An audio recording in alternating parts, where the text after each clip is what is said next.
Oh boy, happy Friday there, Monster Squad. How you doing? It's finally the weekend. This week's finally over. We can finally relax. Finally. But yeah, I got a bit of a special treat for you guys. Old Infidelity has been quite busy and has released upon the general population Ninja Gaiden Trilogy. But there's a couple special surprises under the hood, because we all know Ninja Gaiden Trilogy as it was released on the Super Nintendo. It was an ungodly piece of crap. It was a total piece of crap. Hey, Kimmy, how you doing? Troy, nice to see you. But yeah, legit. Ninja Gaiden Trilogy, it just sounded and played and looked terrible. Now, Infidelity is most recently known, or at least the last thing that I noted that he did, was porting over Mega Man 4 onto the Super Nintendo when it was really well done. So I'd like to say that, we're going to kind of see a bit of the same thing here. And I mean, hey, it's Ninja Gaiden, and a game that's already known for having excellent gameplay, beautiful graphics, fantastic soundtrack, those cool cutscenes. And it's also one of the hardest games you've ever played in your entire friggin' life. So yeah, we're going to check this one out. You know the drill. I say we sit back, relax, because it's Friday night and it's time to play some damn games. Doot, doot, doot, doot, doot, doot. Ooh.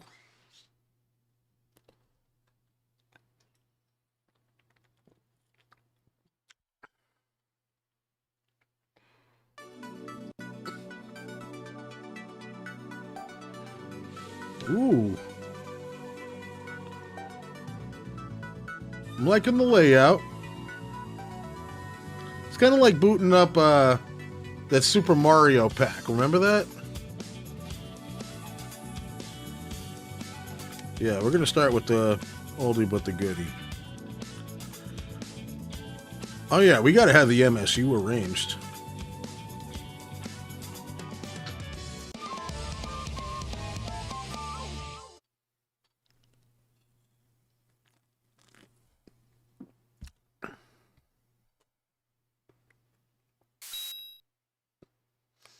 Now wait till you hear this.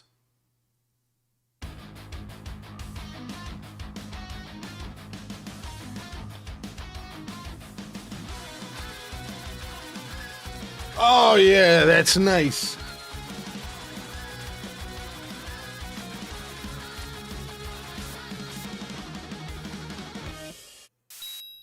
Oh, I love it.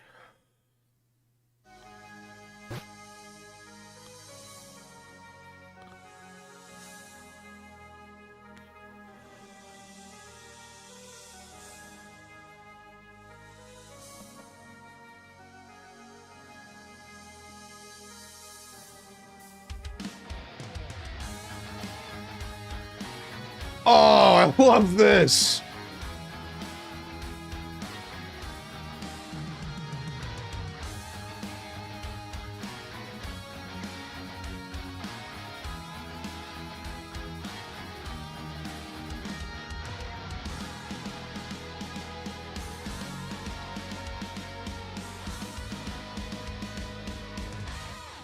That is badass. Very nice. Now we got to see the game.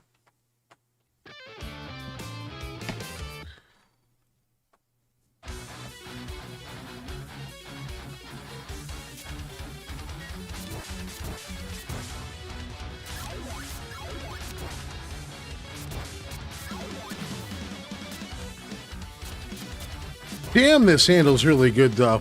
I mean, we kind of screwed up just because it's a little bit of new timing, but I already getting adjusted to it. Music sounds phenomenal, though. Sound effects are great as well.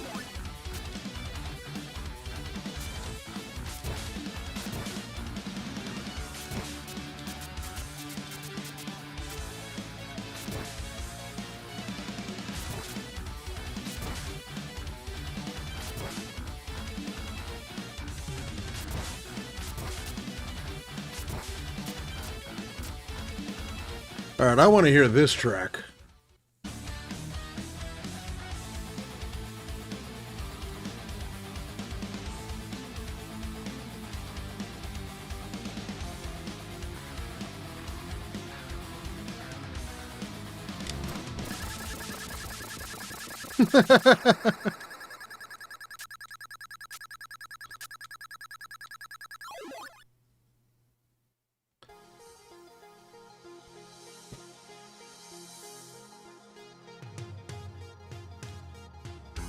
Music sounds fantastic.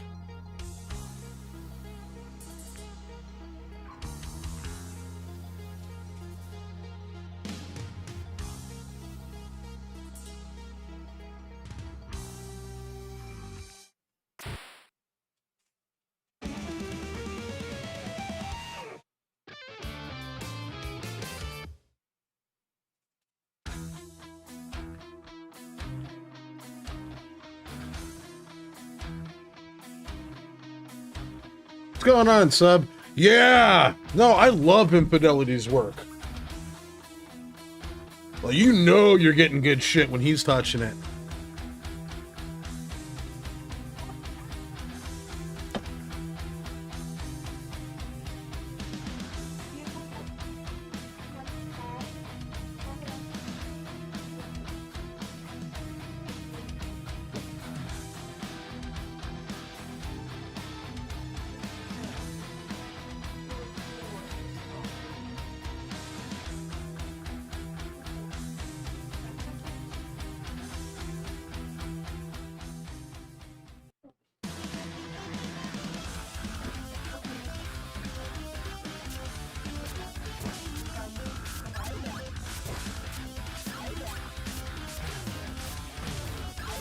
I always hated this guy.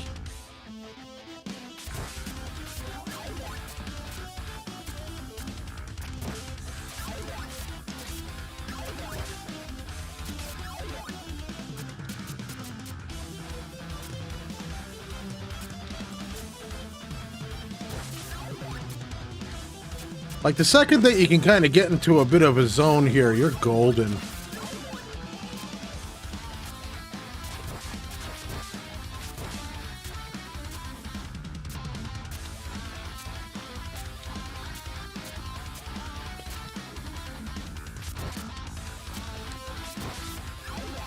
Thank you.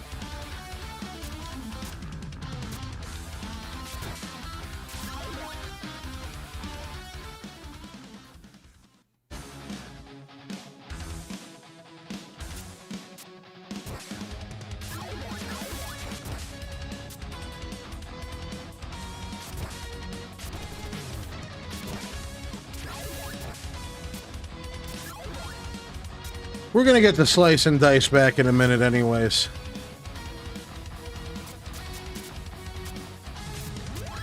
I always called it the Ginsu special.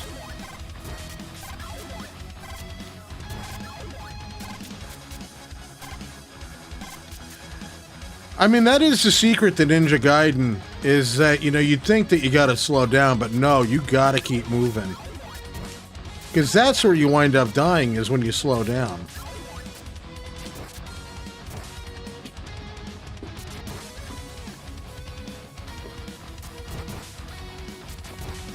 What are you doing, dude? Look at him go. Yeah, I got the timing down now.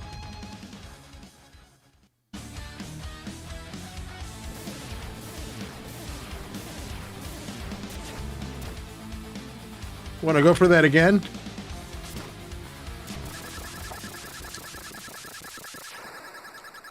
Let's just crawl up and try to escape.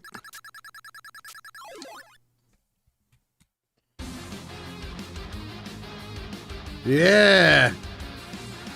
Loving the tunes.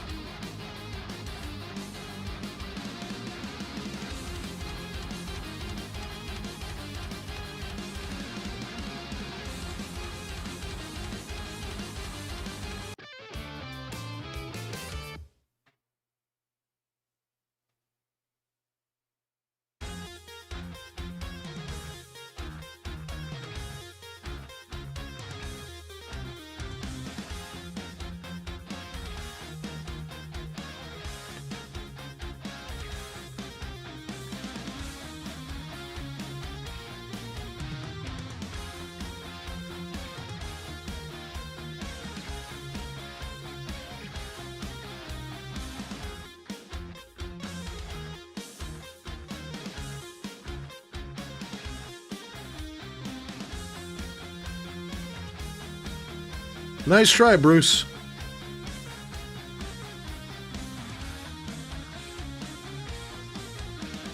But be sure to check out our sponsors, the Sofa King.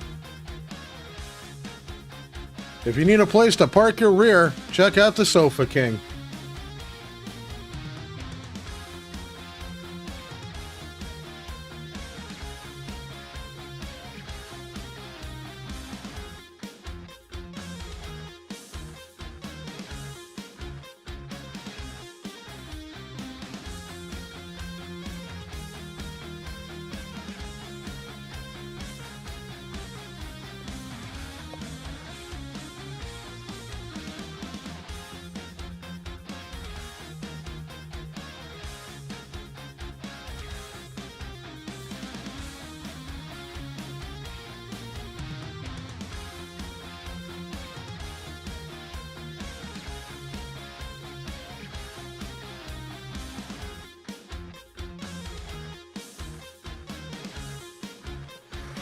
How do we get this? I'm going to be dropping the link after the stream.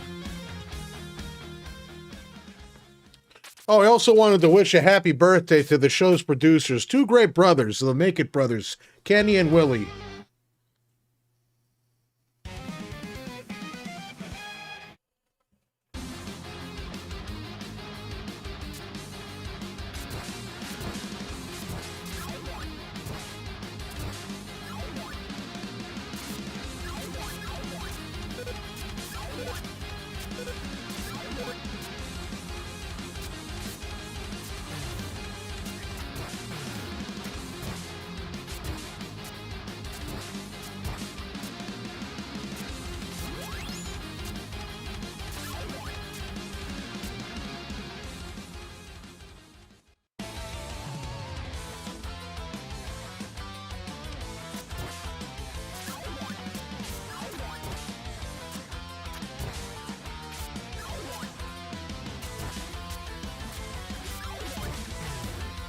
Really?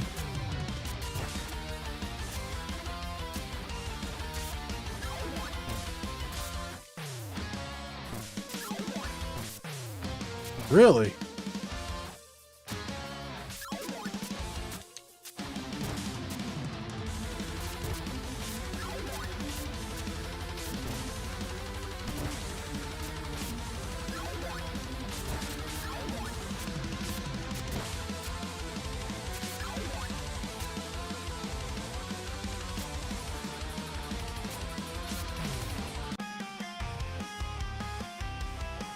Love that game over music.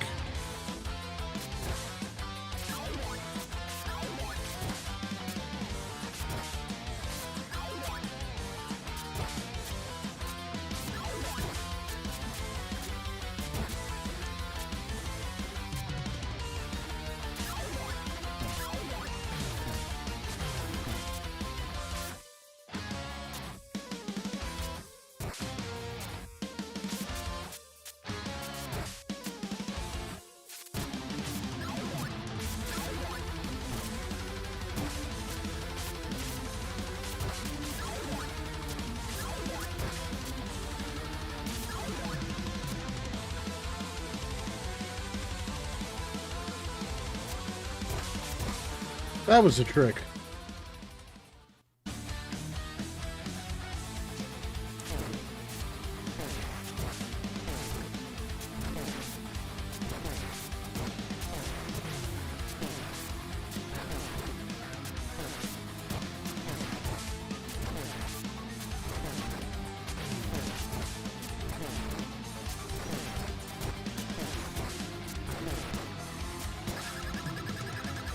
Gonna have to get better if we're gonna kill Jackie-O. I could never pronounce that son of a bitch's name. Jackie-O, Jaquio.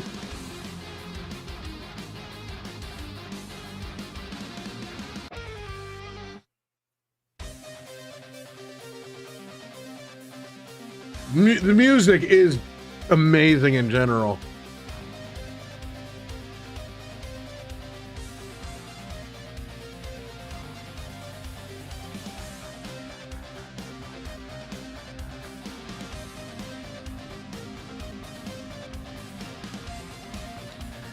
We could be doing a little bit better.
Honestly, I'm not too shabby at the original Ninja Gaiden. 2 I can get through, but objectively 2 is way, way easier than the original one.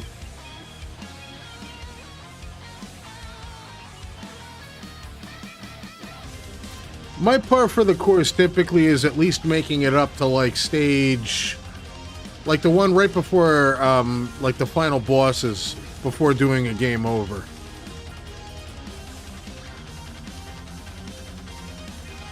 I've got to have at least one game over.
Yeah, it's like a nice film noir style.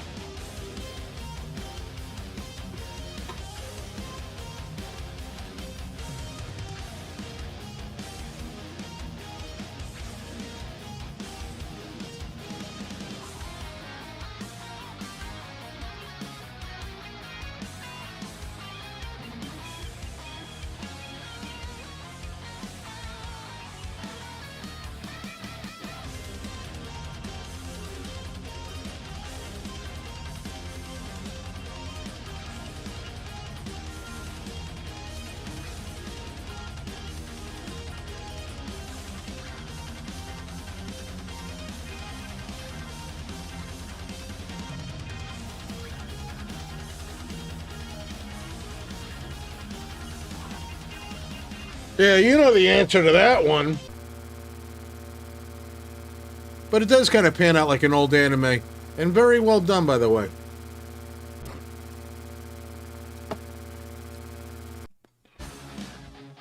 There we go. What the fuck? Alright.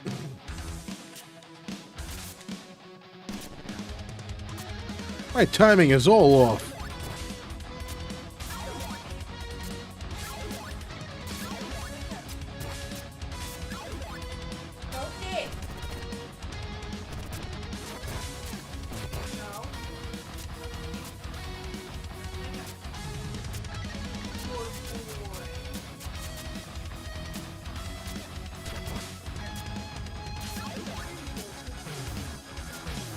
What? Well,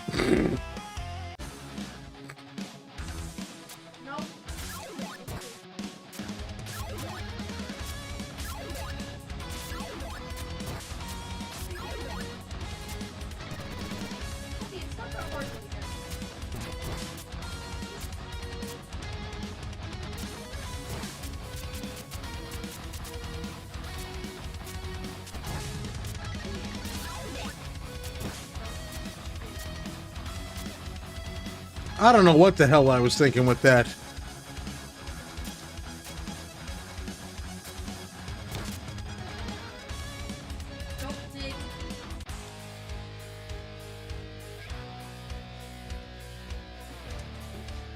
Now, I can't wait to hear the next track.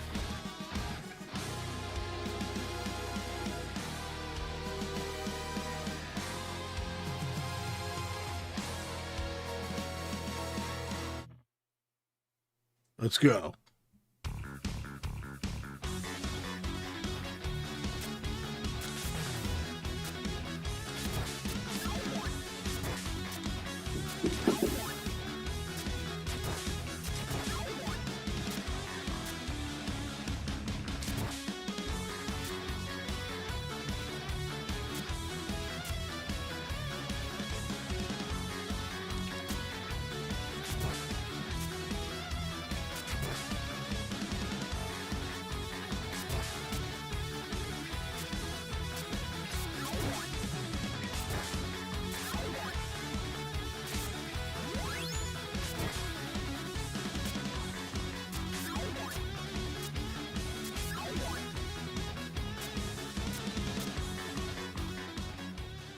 Love that track. Here's another good one.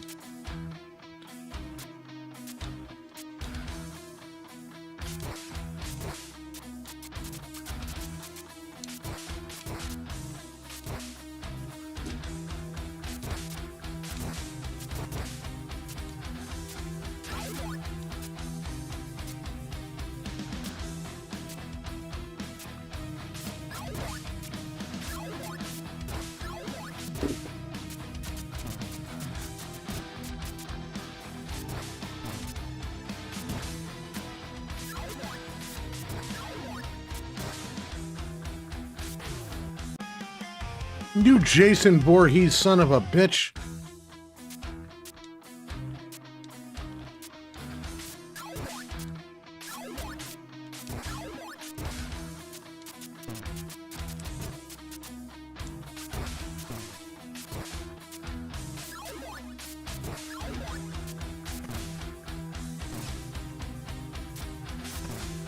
What the hell?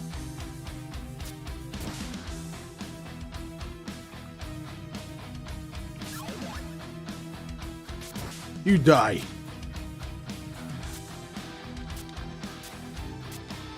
My timing is personally a little bit off, just because I think this game does kind of run a little bit faster and smoother than the NES.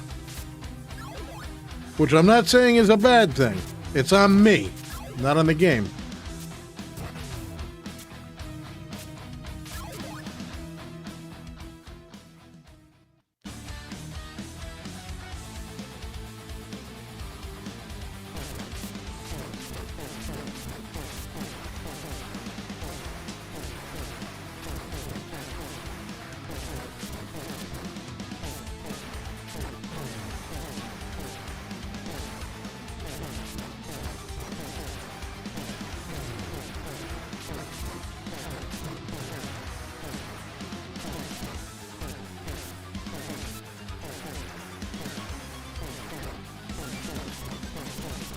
Oh, they're spitting Pepto-Bismol at me.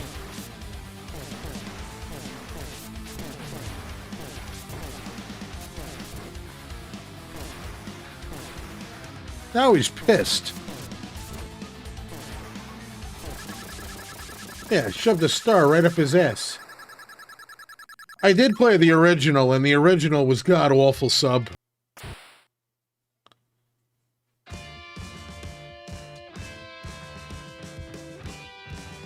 Hey, Nal, how you doing?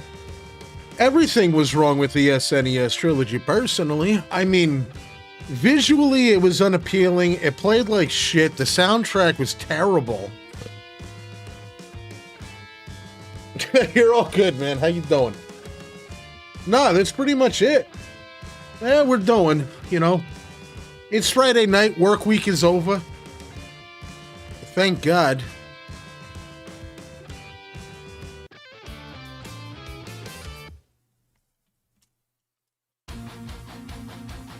Q-tip.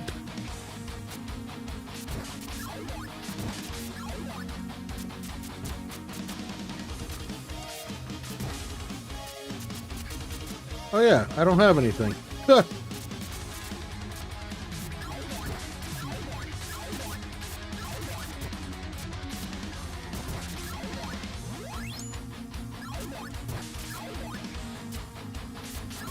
There's one part here that's like designed to fuck with you. And I think I know where it is too. Right here.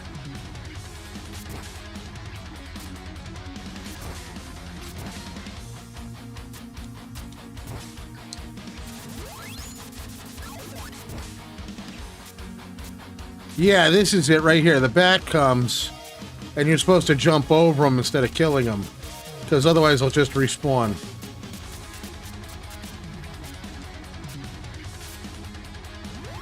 And then the other part that'll get you is coming up right about here, I think.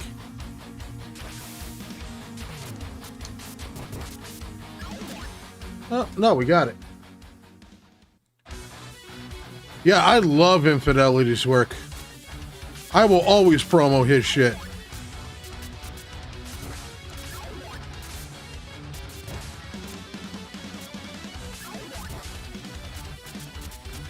I didn't really want the Ninja Ginsu.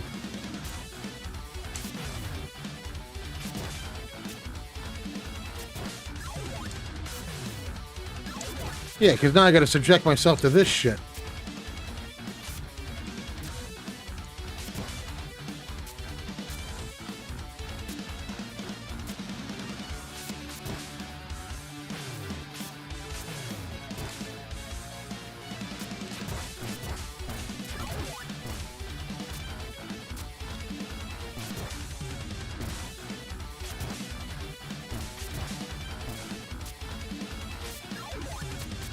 I'm trying to be stingy with weapon point usage right now, and it's not going very well.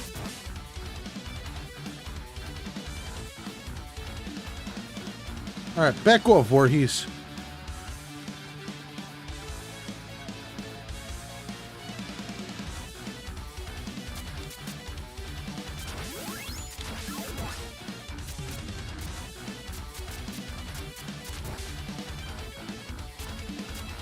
I always hated this jump.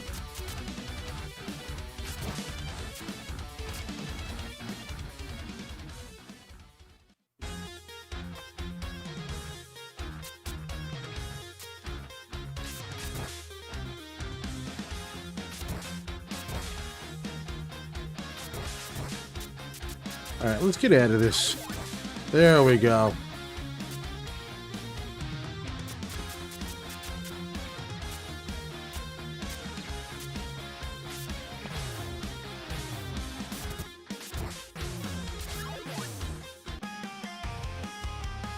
Oh, kiss my ass.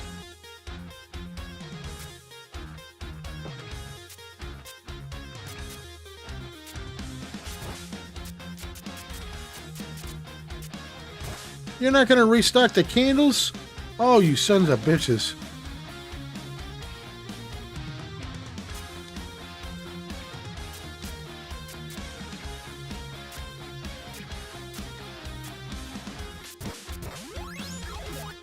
There we go.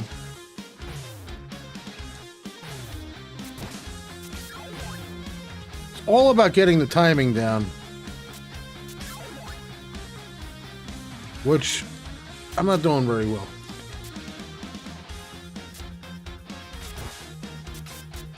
I gotta say, I am having a blast with this, though.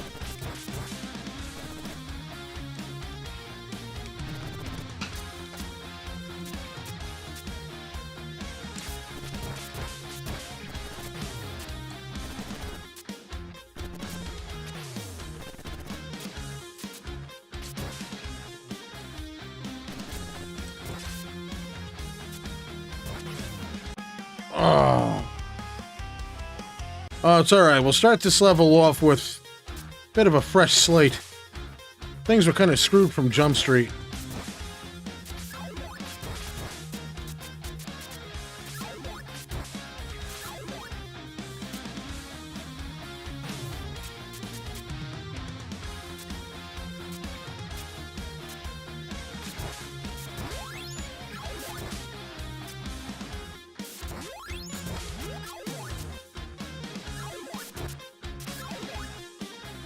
Yeah, just let that guy walk off.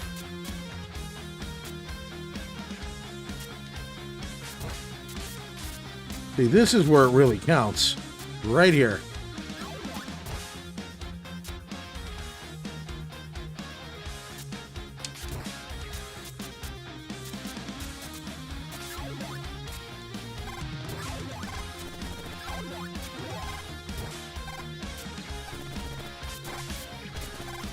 I'm kind of curious myself, because whoever it was, they did an excellent job.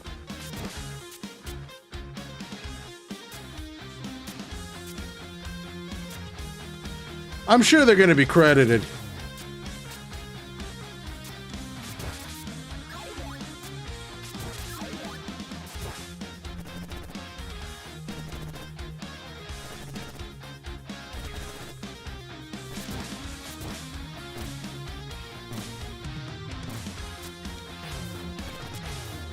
That's what I needed right there.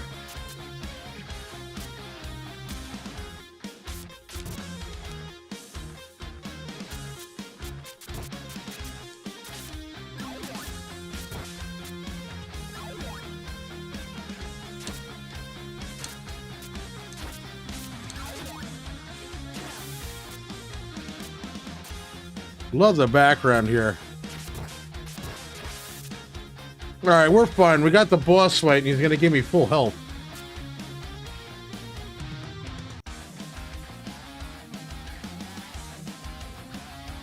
Really?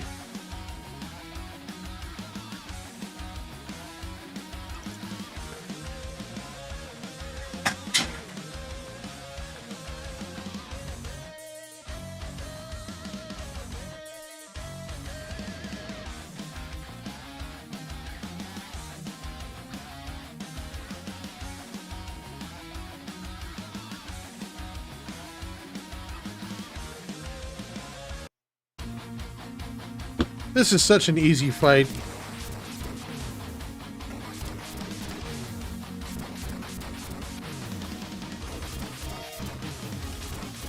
That's all you gotta do. Hey, Devlavi, how you doing?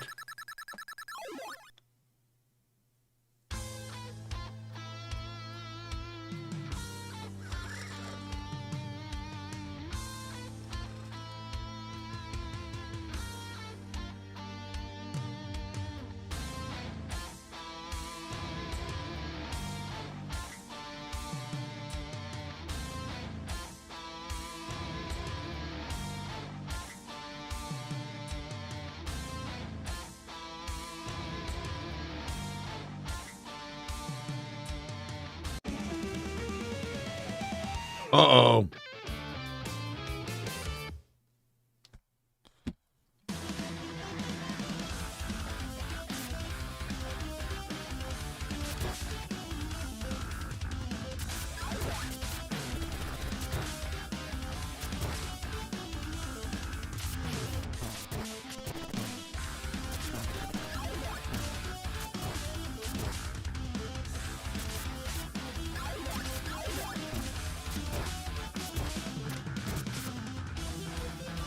Yeah, we can do it.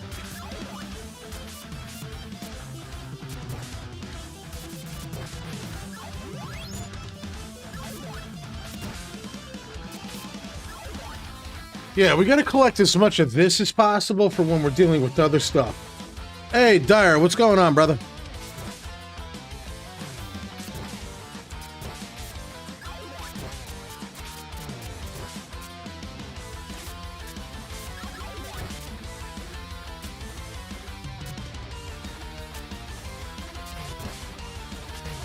How is it not hitting that son of a bitch?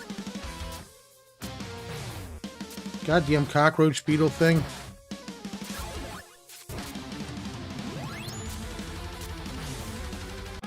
What the fuck was that all about? Yeah, this is the first one.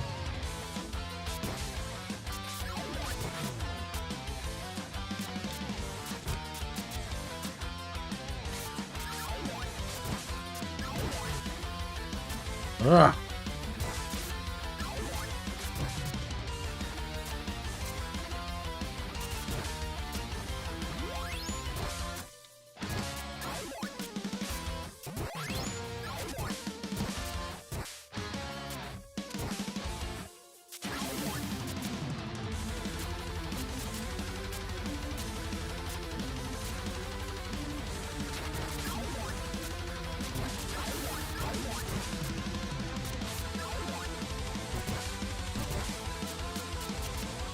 Guitar riffs are so intense and insane. I love it.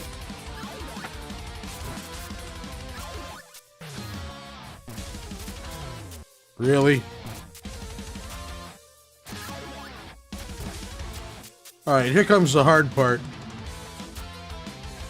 I have played the old arcade game a couple of times, and I never really quite got the hang of it.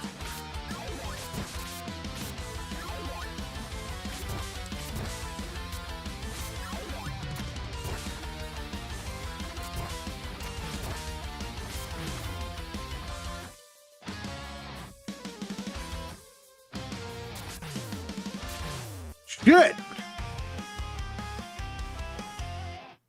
These birds are fucking brutal. I mean, I know the trick, which is what we're gonna have to do this time.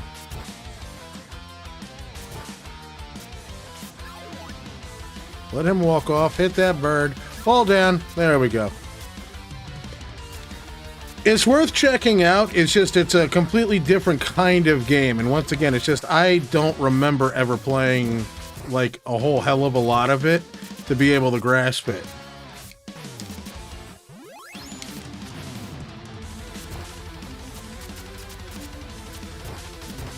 Sons of bitches and their wakatsashis. It's always the damn birds, every single time.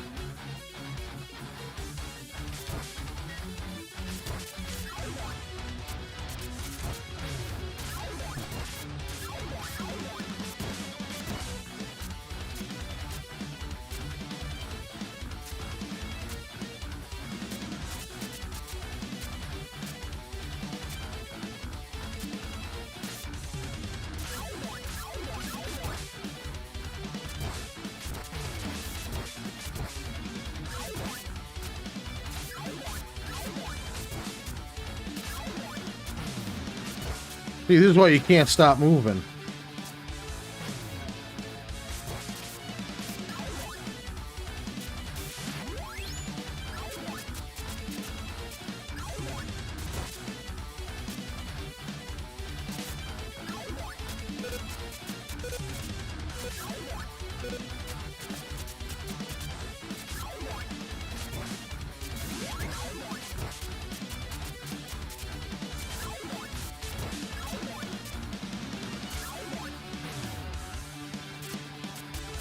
Thanks, you goddamn bird bastard. Well, you don't stop. Alright, there's gonna be a time freeze right here. Wait, never mind. There it is.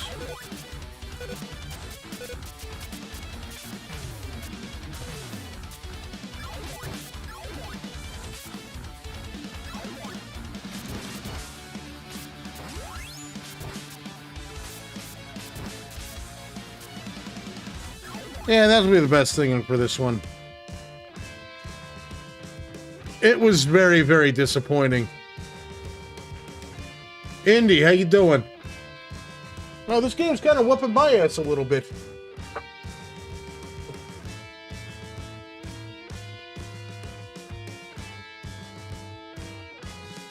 And I can't use the excuse of, hey, it's been a minute, you know, because in all honesty, shit, I just did the video earlier of a silent gameplay of it. What do you want, dude? What do you want?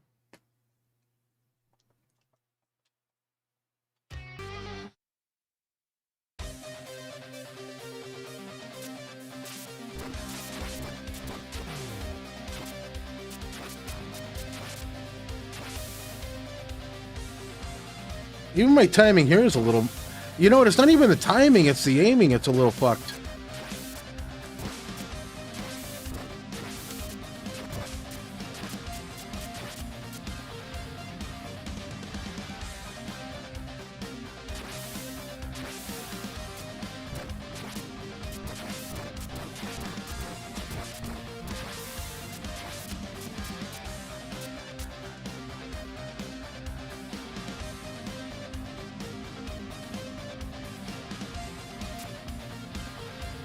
And whoa!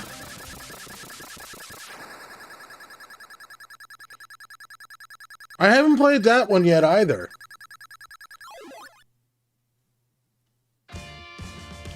No, you know what I think is going to happen? I think they're going to throw like an online service thing of their own. And they're going to throw all that shit up there. Because I keep thinking that Sega's about to do something. And there's no feasible way that he could, not he, but that they could ever compete in the console market today. There's no way in hell.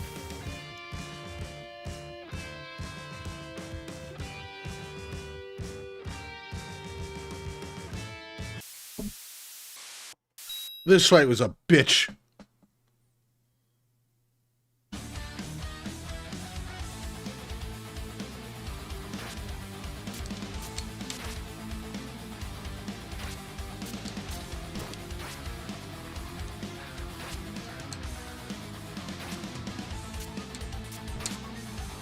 You kind of had to do the long game here, really.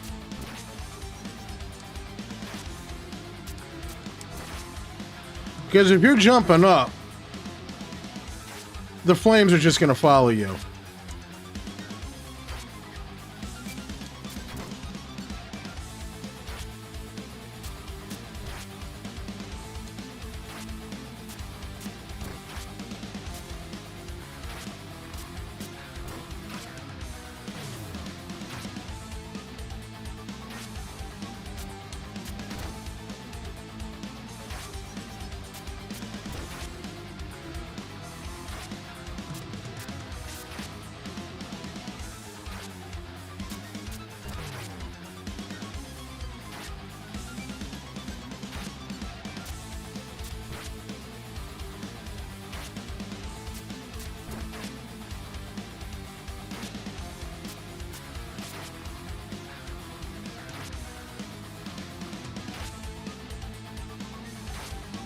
Come on, you son of a bitch.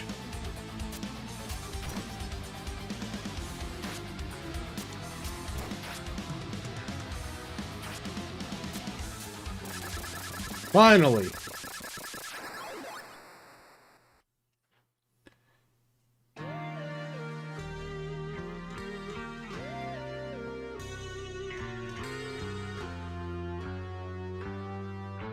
All right, so let's see here real quick.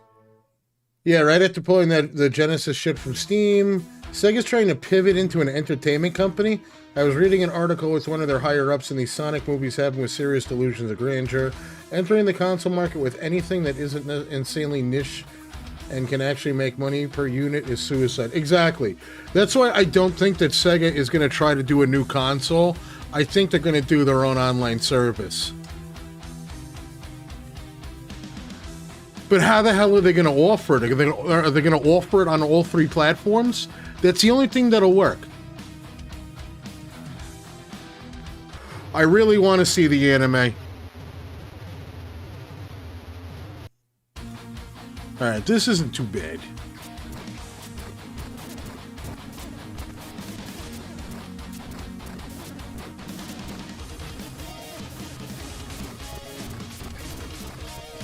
Just gotta watch for that shit. And not get too greedy, like I just did.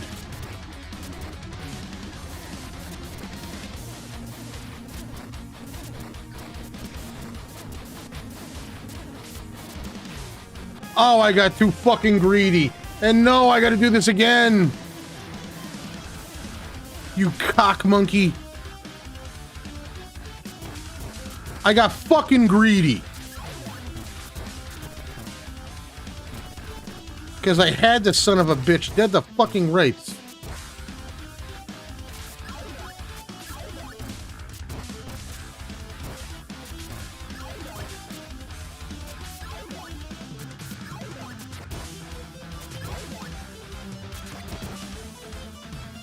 You fucking dickhead. Yeah, we would have seen Chip. That's why I'm saying I don't think they're going to try to re-enter the console market. It's too late for them.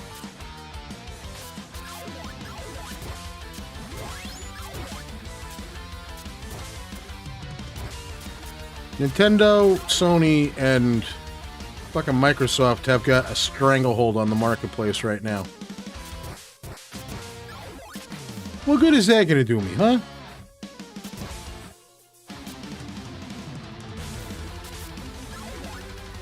Yeah, that'll do me even better. Would you stop it? Okay, I can dodge the shuriken. I couldn't dodge that one. Oh. No, I think they're dead. It's gonna start me off against that other son of a bitch. But now I'm annoyed and I want to get through it, so I don't give a fuck, you know? Oh, man, what a kick in the teeth.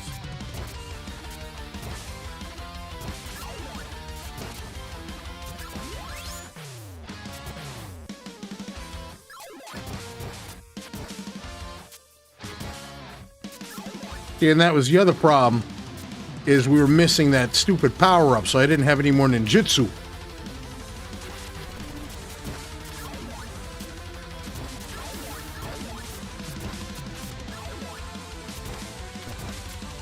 That's my problem right now, is I'm just like, they're not doing bad. Yeah, but that's also Atari.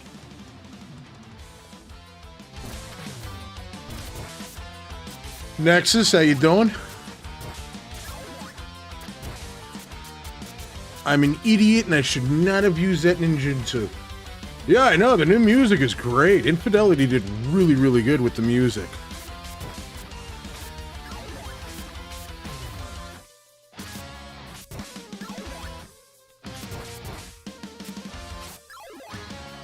Yeah, walk off. Alright, now we're okay.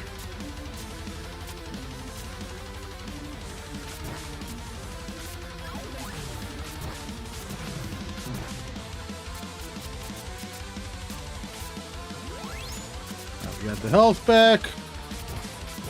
Now these guys all want to mind their own business. Love this soundtrack. This is a part of Infidelity's port to the Super Nintendo.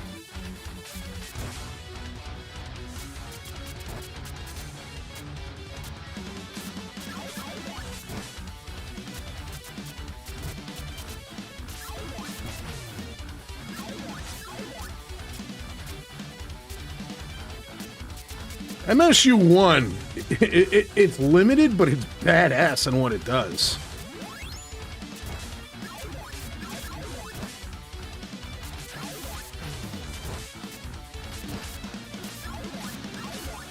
Get out of here. Oh, see, the timing gets dicked up.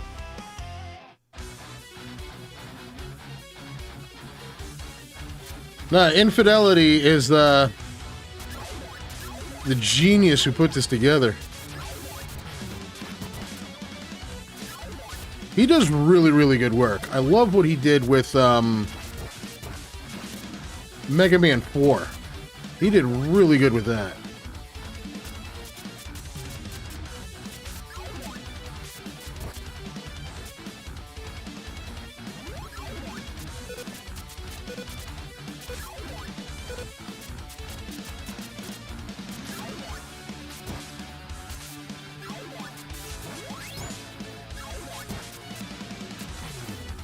Every single time, I always get stuck up on that platform. And I still haven't learned, after all these years, to just walk under it and jump.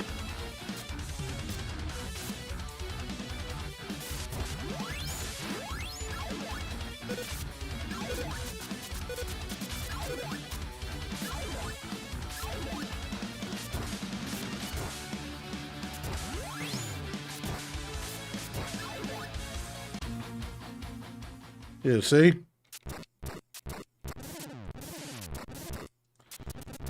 I think we might have actually come across a bit of a glitch. He's gonna start spewing everything out.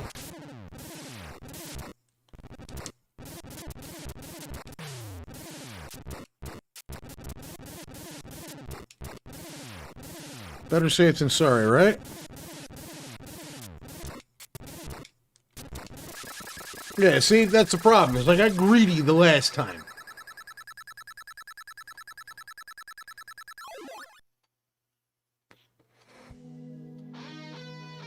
Vomitron, I love their shit. And hey, baddie, how you doing? The arrangers were... I just got everything edited properly for the OC. Oh, nice. Am I going to play 2 and 3 as well? You bet your ass. I appreciate that, Nexus. Thank you.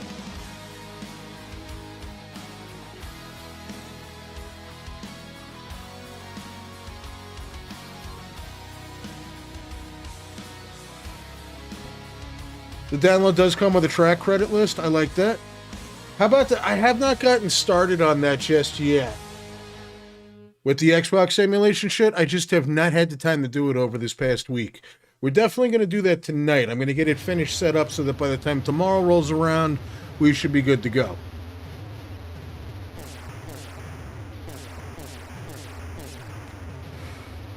No, this is excellent.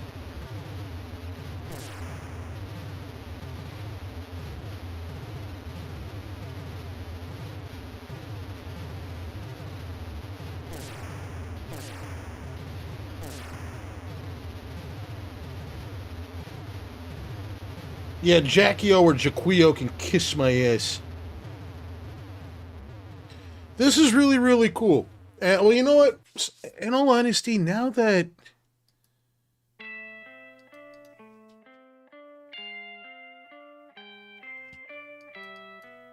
we're through with the first one, I'm actually going to go into the description of this video.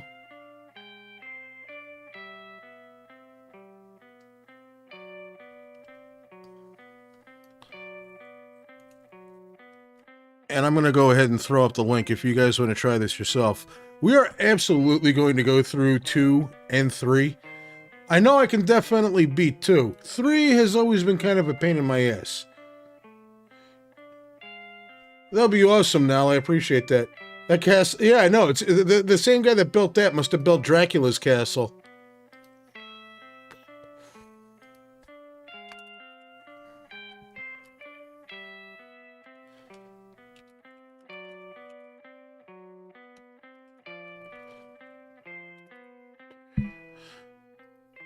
Alright, so the download link is officially in the description, so if you guys want to reload and download it yourself, please, by all means, go right ahead and enjoy it yourselves. We're going to be busting through the second. Try to get through the third one. I don't know if we can, just because that one's always been a bit of a thorn in my side. But legit, what else is there? I'm using this currently on SNES 9X without any issues whatsoever. Yeah, 3 was the one with the limited continues.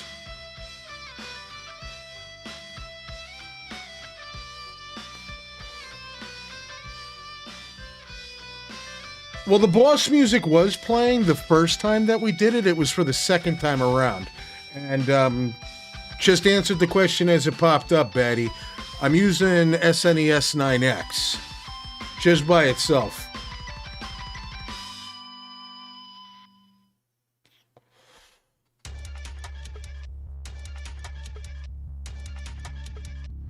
And it was like literally just a drag and drop in. I haven't tried this in Launchbox yet, but also the download link that I have provided comes from Infidelity, and it's also the one that I use to download what you guys are seeing now. Yeah, after we got to the third forum, I got greedy, the thing killed me, I went through all the stages again, and it started over the boss fight, and there you go.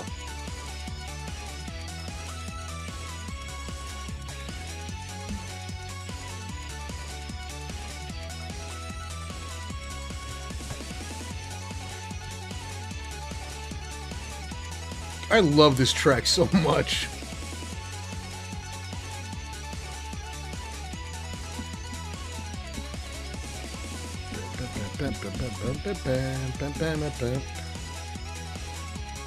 Yeah, please do, Batty. As far as all this stuff goes, I'm a bit of a noob, so anything technical, I don't know shit. At least I'll admit it.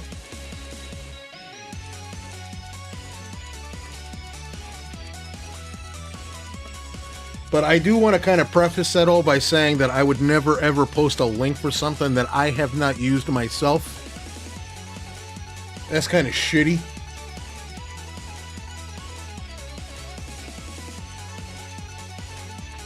Thank you for playing, and and see you next.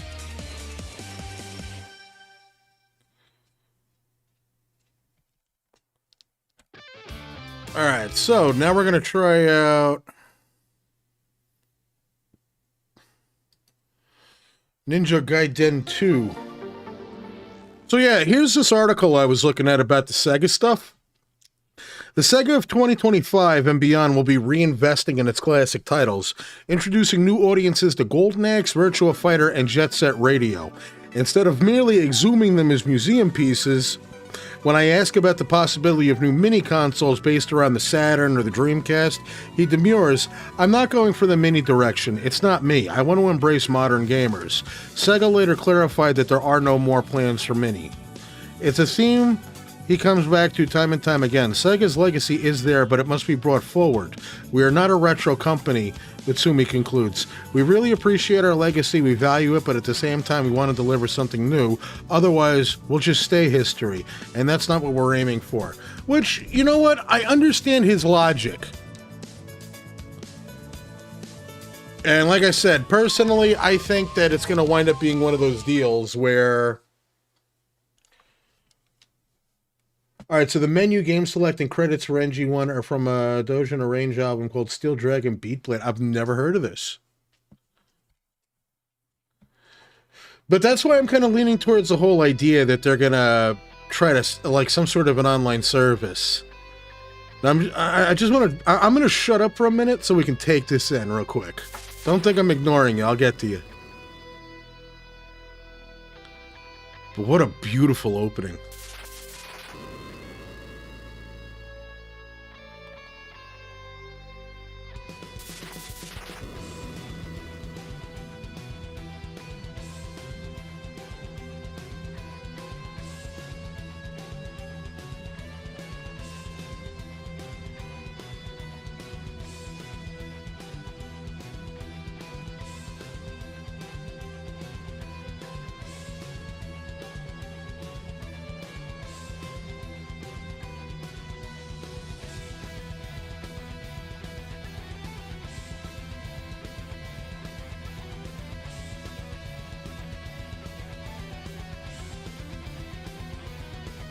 Oh no!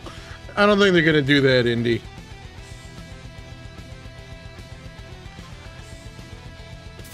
Well, they do give you the option.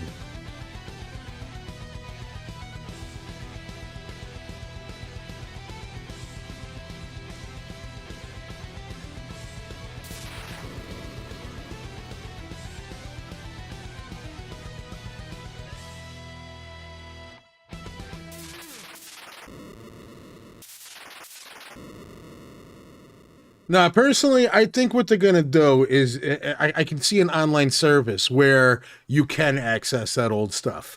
Otherwise, why else would they pull all that? There's no reason unless they're going to put it on something that they own.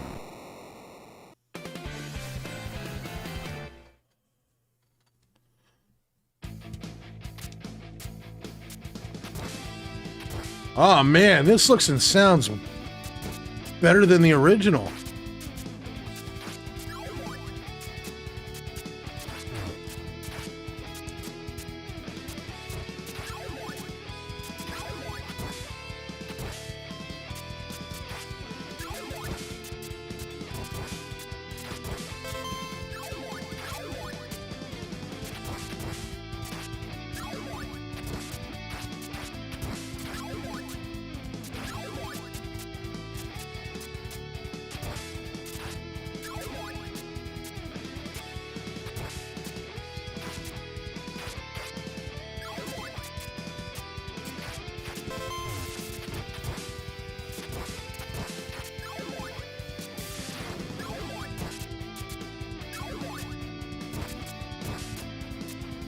Yeah, it's been a minute since I played 2.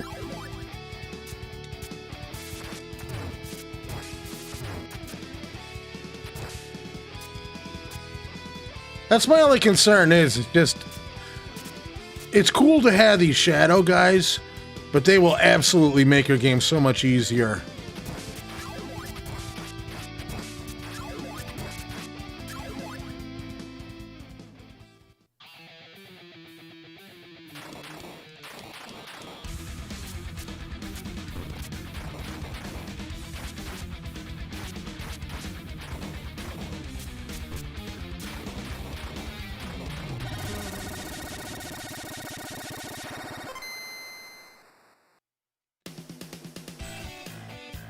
Yes, he's getting cut in half.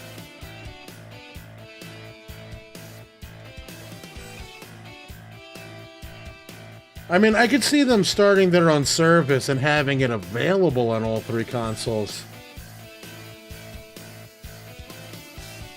What's the built-in cheat?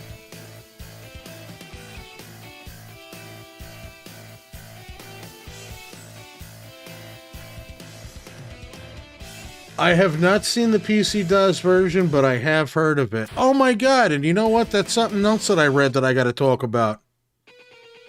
We'll do that after this.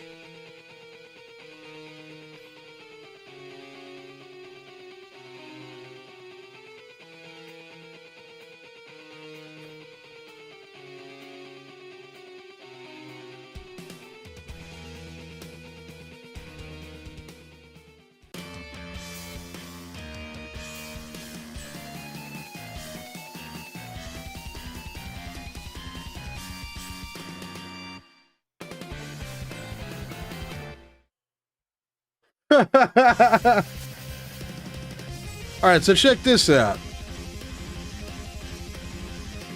You can actually change the appearance. NES Classic, where it's a little purplish.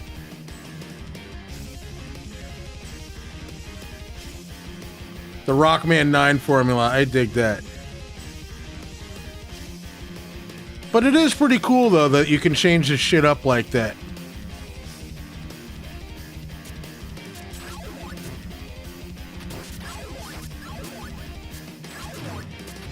You see, the birds aren't insane.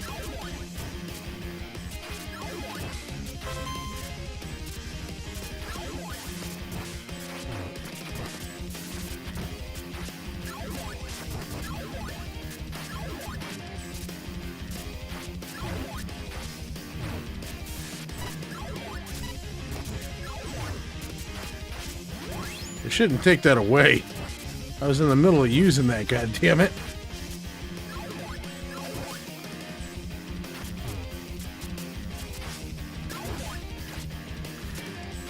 Now, personally, I think what's kind of screwing me up is just that I'm used to the timing of Ninja Gaiden 1, and this is a little bit different.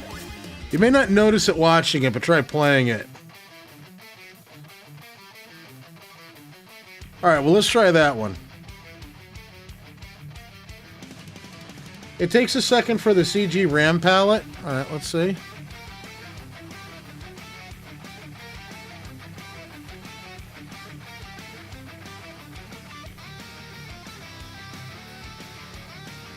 Castlevania on amphetamines.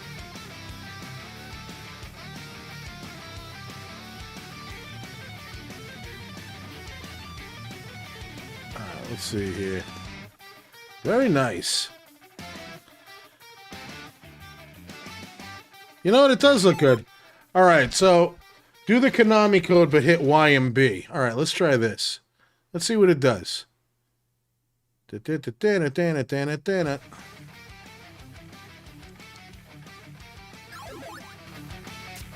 All right, so what does that do?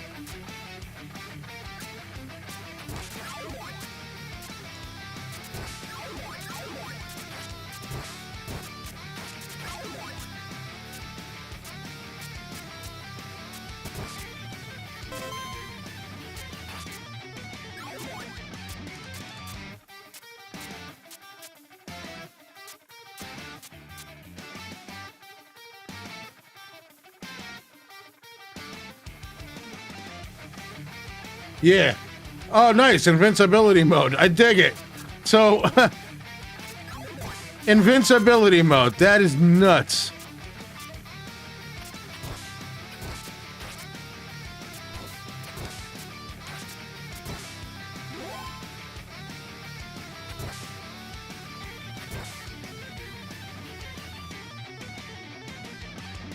Now, if I input the code again, will that disable it, Betty?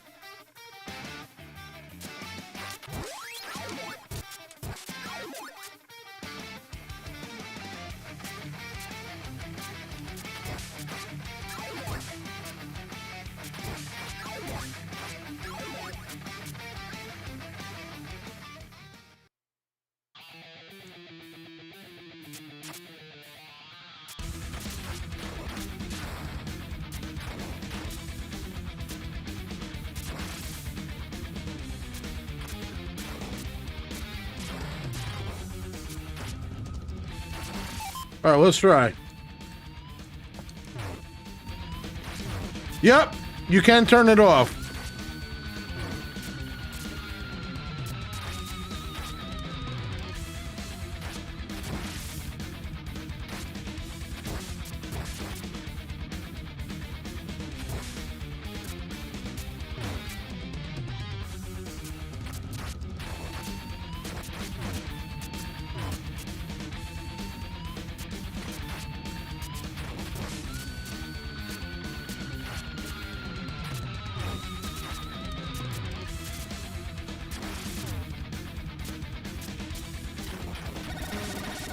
We got him.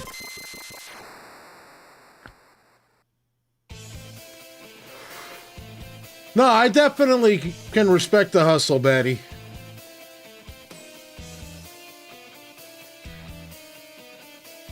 It plays great, dude. Really great.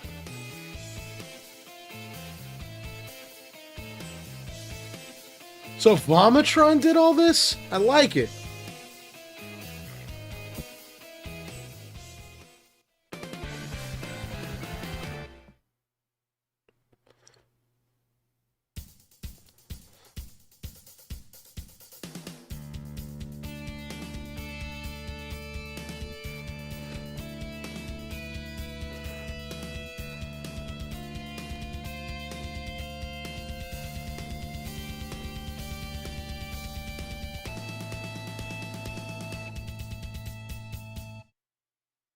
Dig it.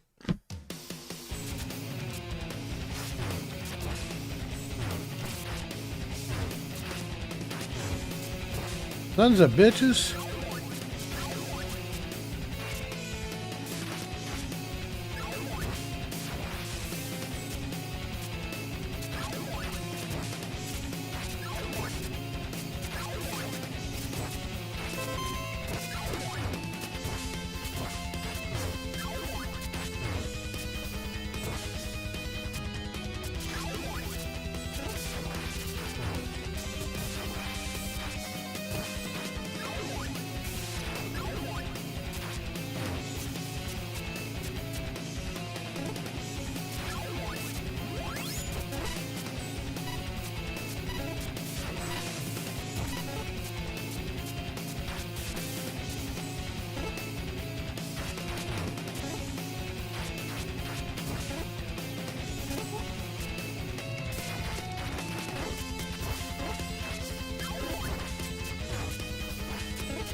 Oh, come on, dude. Move your reds.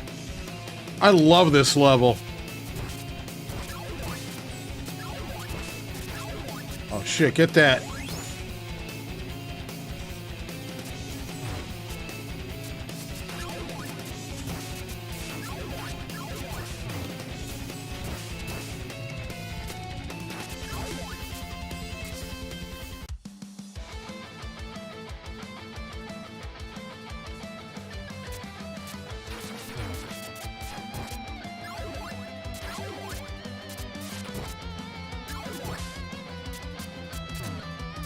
Bastard. That's a new and improved turd, man. Alright, this is an interesting thing here.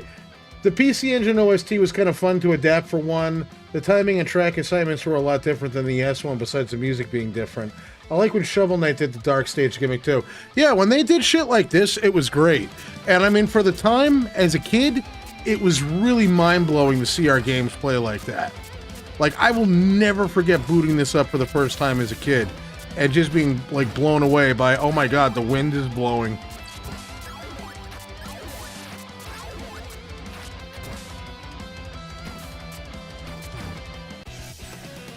Fucker. But it is amazing, though. And I mean, it's shit that you look at today and you're just like, huh, the weather.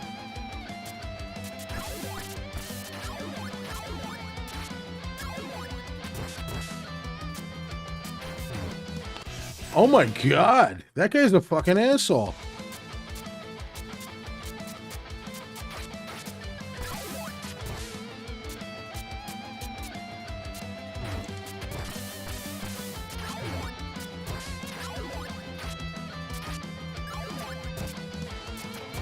Yeah, see, there you go.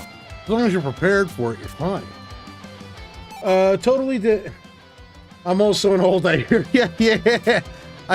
Oh, Jesus. I just turned 40.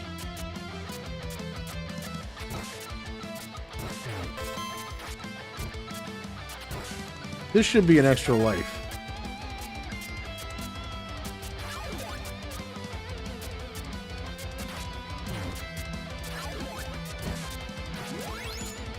All right.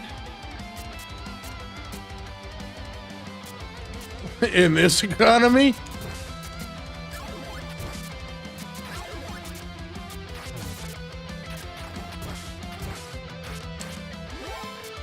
There's your extra life.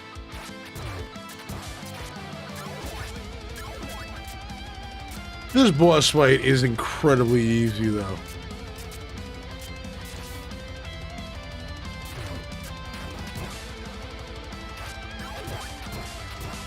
Homeboy thinks he's mouth.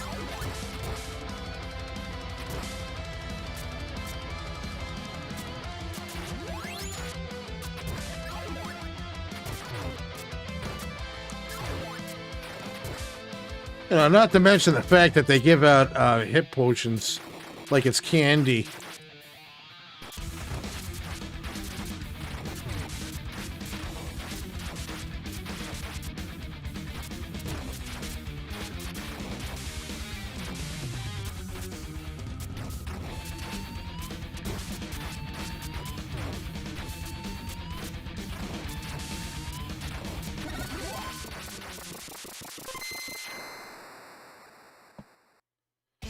The pill bug guys, yeah.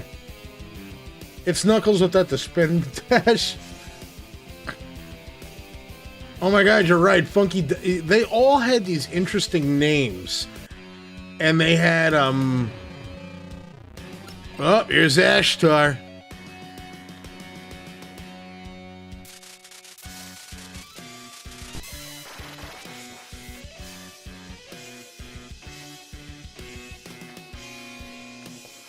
I think Knuckles could punch through walls.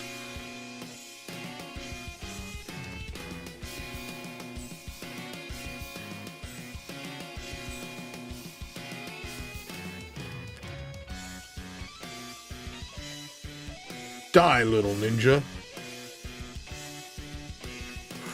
No!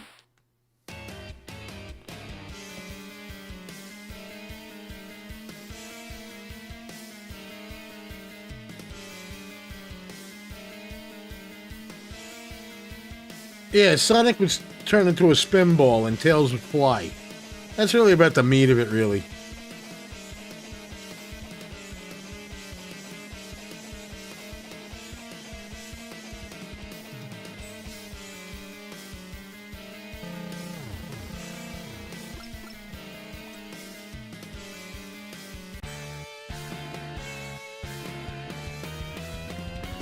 Loving the music, though.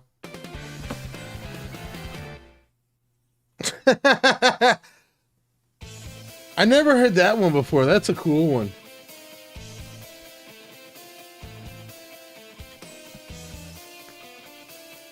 See those eyes float a little bit?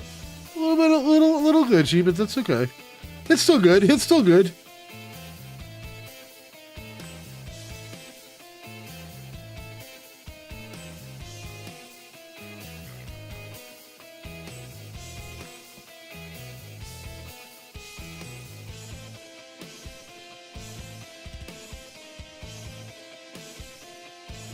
Okay, I'm glad I wasn't the only one.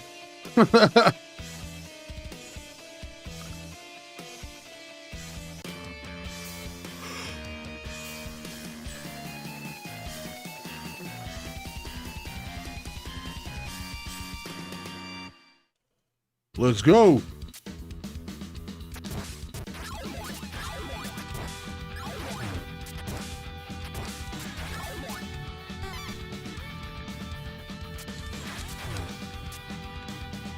Oh, that little son of a whore.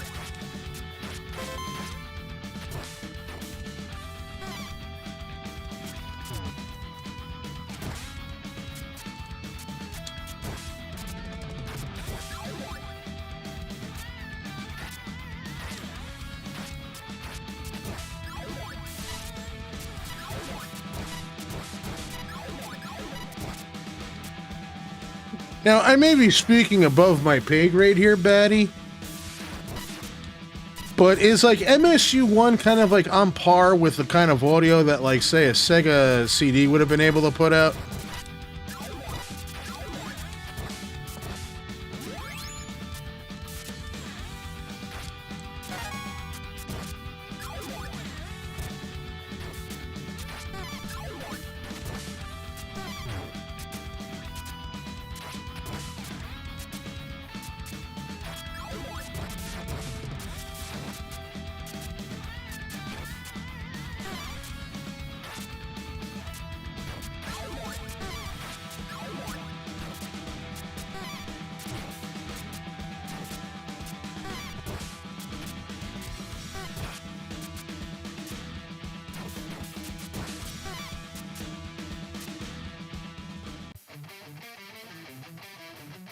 Jungle Rat Rob. You could be Ken Russell.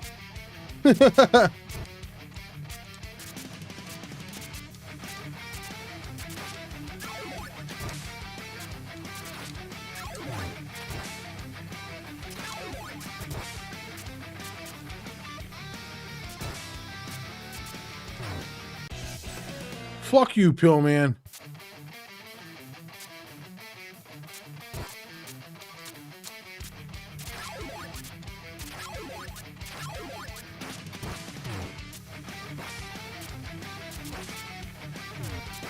Oh yeah, I got the shuriken. Well, like, sure you can't.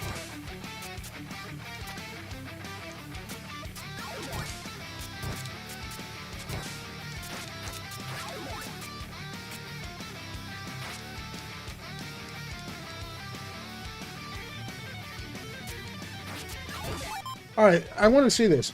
Actually, it's 44 hertz 16-bit stereo comparable to a CDDA. Alright. The benefit is that it can loop by sample points of the music and keep... Yeah!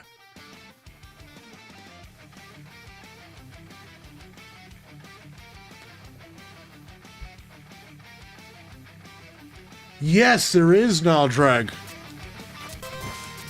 Now, once again, I'm a complete weeb on the subject. I don't know a whole hell of a lot about it, but I have heard that word thrown around, that it could at least give, say, comparable. I mean, at least for... Let's say at least for the time frame, where we're talking like Super Nintendo and Sega CD-ish. Either way, this is CD quality audio.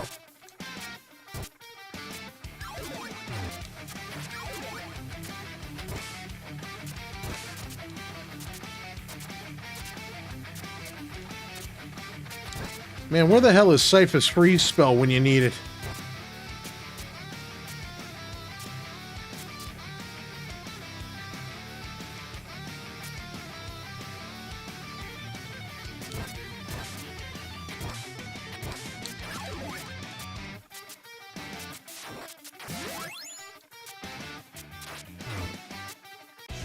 Oh!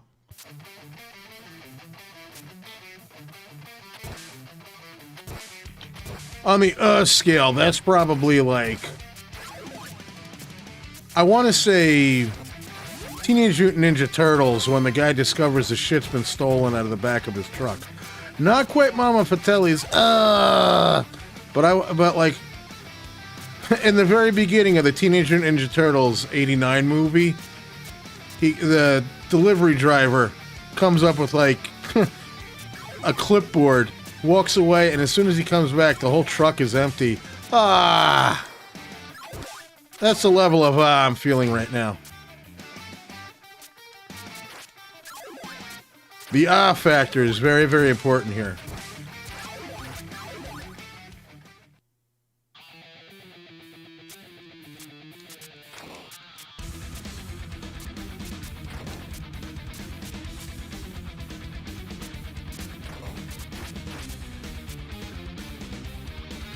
Just wait until that thing goes away, yeah.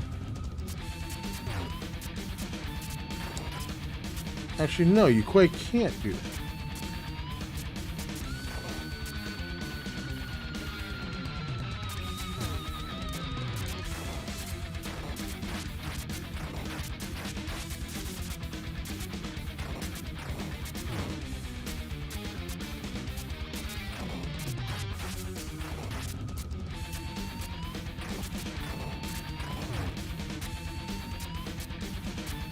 Are you gonna hit me?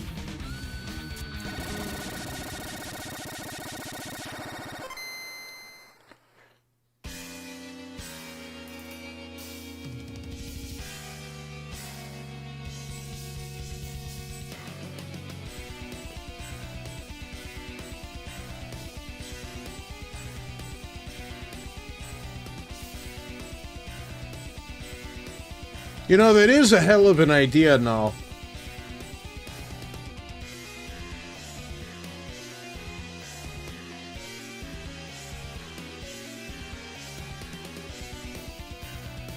I love reuse space here just because it's like, I'm so done with your shit.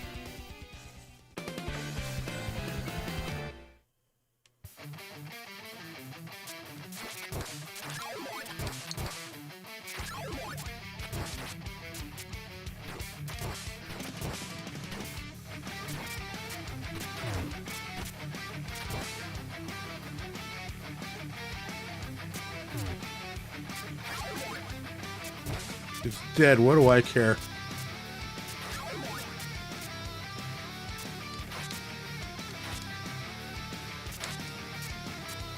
Ugh.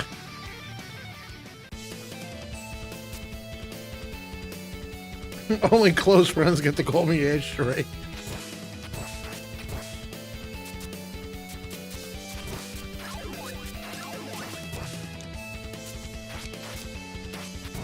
You know, legit, you guys really make it, like, so worth it.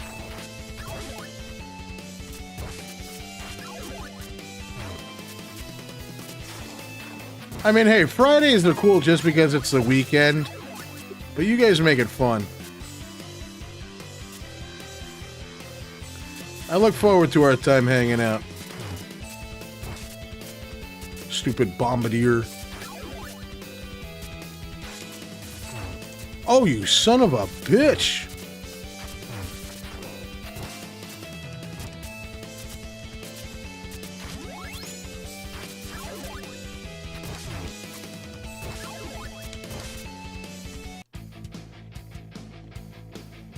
Ashtray lampshade. The NES name insults will continue until morale has improved. Did you just quote a KMFDM song?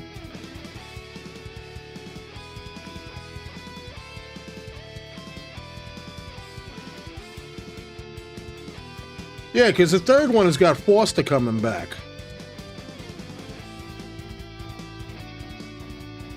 I'll get you, asshole.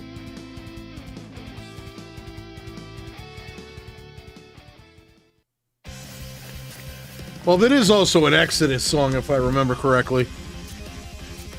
But I was associated with KMFDM because there's, it was off of their Hal Rook CD called Free Your Hate.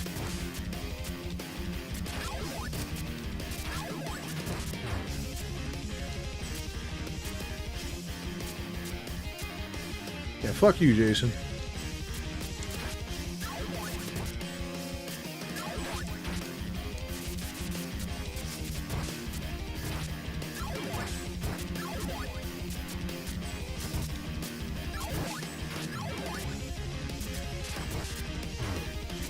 Oh, bird bitch. KMFDM, yeah, will always make me think of the old mangas.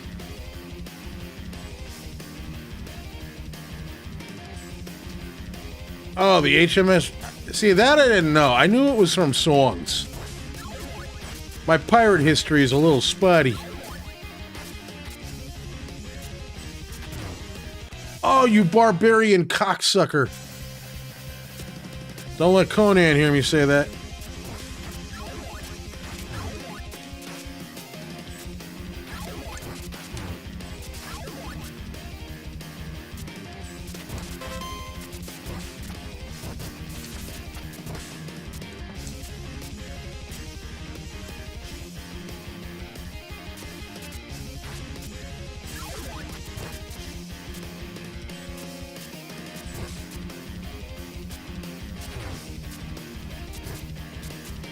To crush your enemies, see them driven before you, and hear the lamentation of the cocksuckers.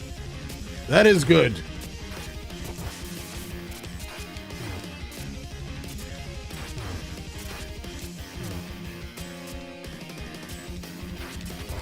Didn't somebody actually do a cocksucker count from the Deadwood show on HBO?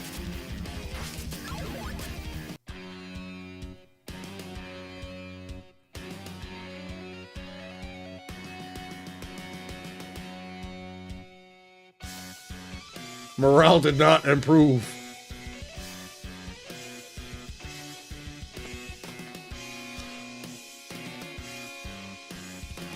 My favorite KMFDM track would probably be... I mean, Beast is always a good one.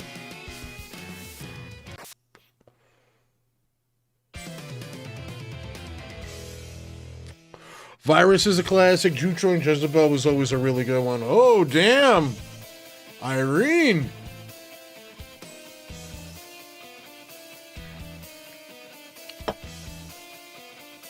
I mean, that Nihil CD was pretty fire.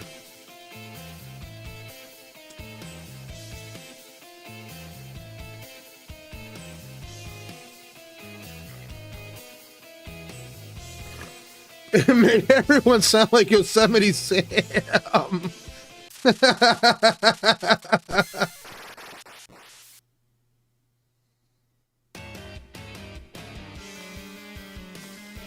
But yeah, Beast is one of my favorite, and straight up Ultra.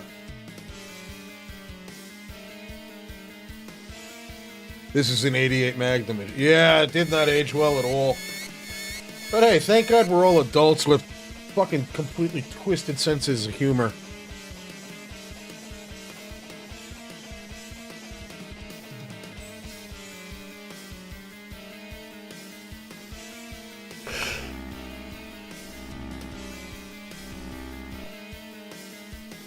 Yeah, see, he's fed up with him. That is so Valley Girl.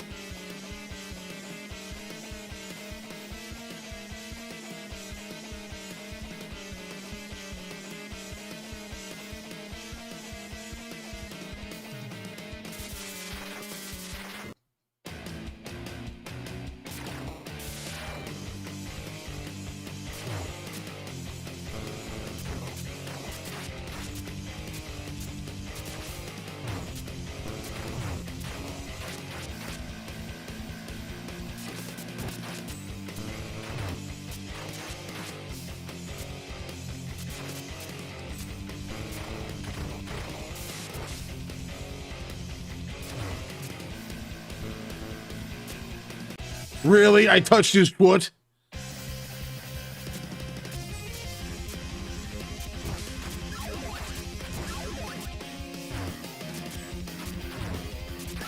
Back off. Yeah, fuck.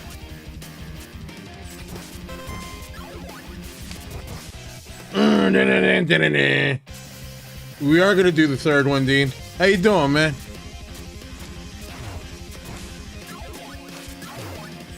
I hate these goddamn pill bastards.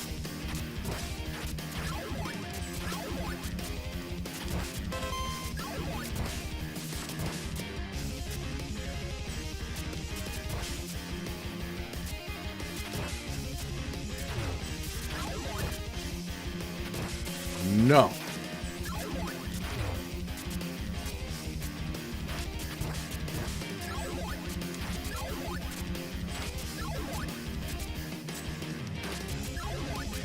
All right, let's try this again.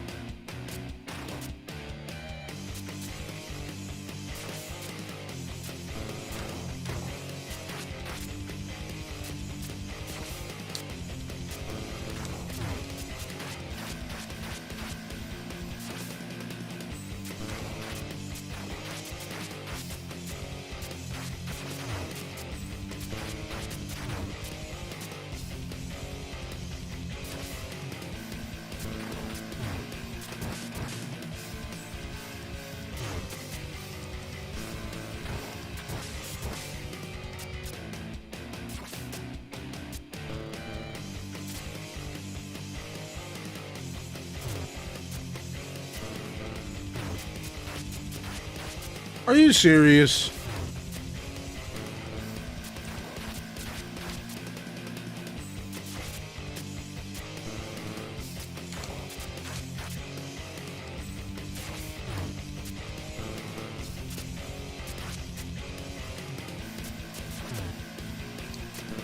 Alright, fine.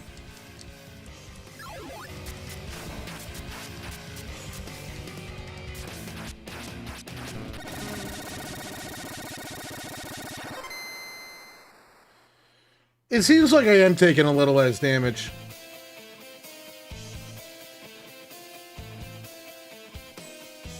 Ice stages are always going to be like the bane of any gamer's existence. Like that sound effect.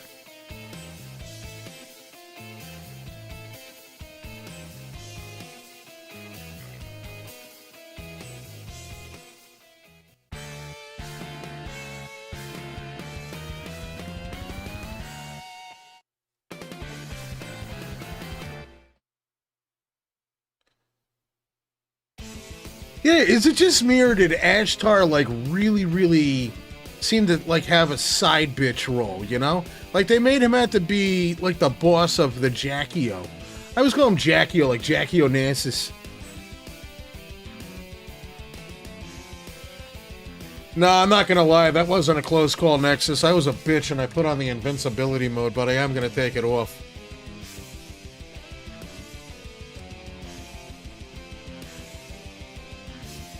She got stabbed with a sword.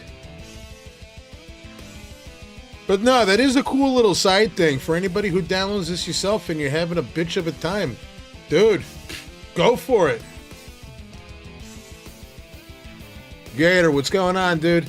Jackie-O. That's what I always called him. But it's probably, it could be Jackie-O.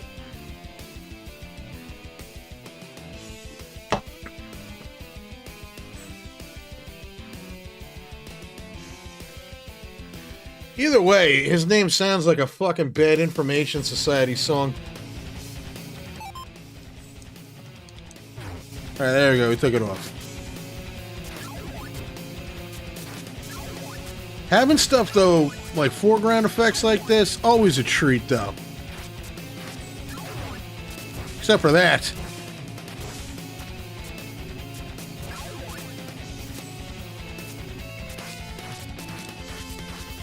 I was could have swore there was something there. But I guess maybe not. Oh, no, you don't with that bullshit.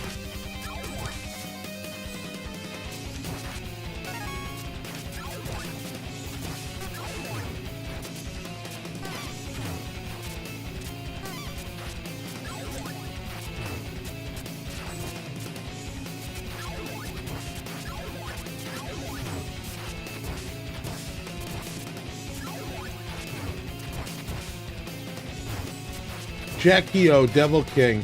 To the moon, Alice. Hey, John, how you doing, man? Good to see you. It's been a minute.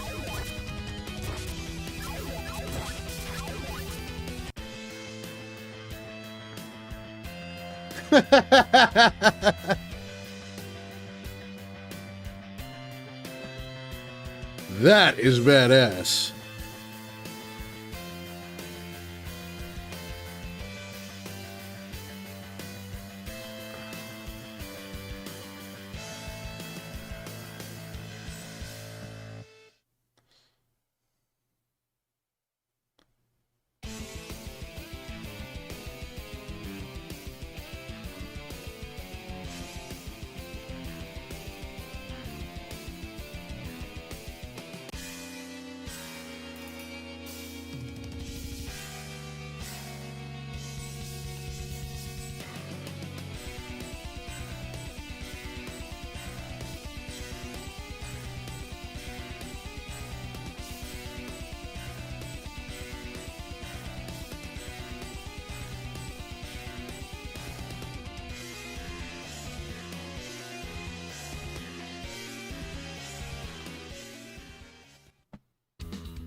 Total 90s fashion. Love this track, though. Let's go.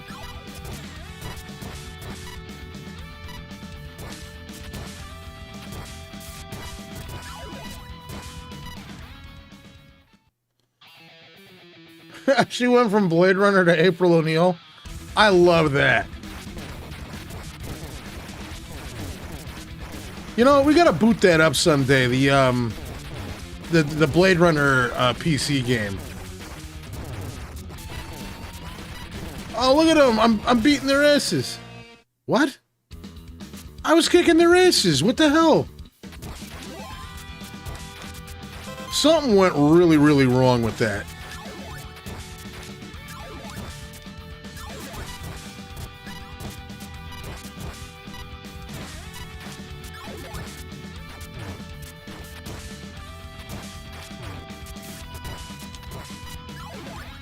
I was totally beating their asses. Mad about... Dude, Helen Hunt back in the day.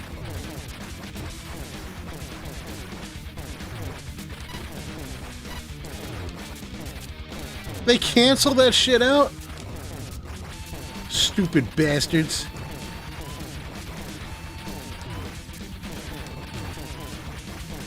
Nah, I'm telling you, they saw the Ninja Ginsu weapon from the first one, and they're like, nah, no one's ever cheating like that again. Yeah, I thought I was beating their asses. You're right, she did have a very Sean Young look to her.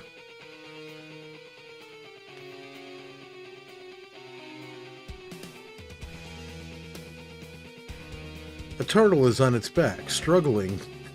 Why is a turtle on its back?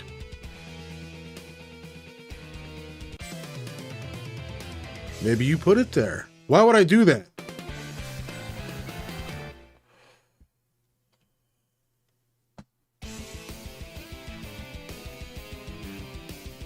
I love how he was just explaining it to him. He's like, Ryo, if the gate of darkness is open, the tribe from Dark World will cause chaos.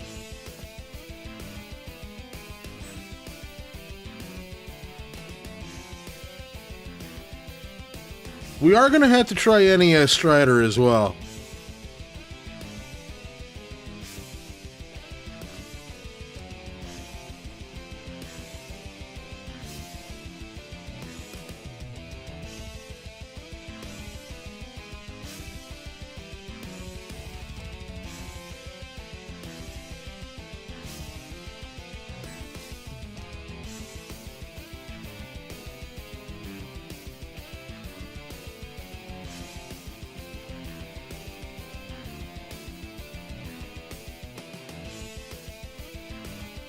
We are absolutely getting back into the swing of things.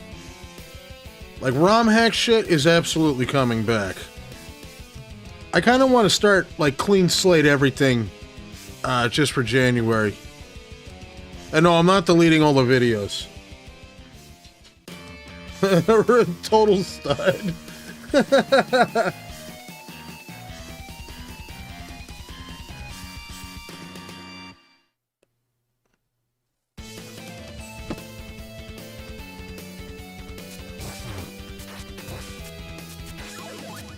So, Dino, are you gonna try this one out? Pretty fucking badass, man.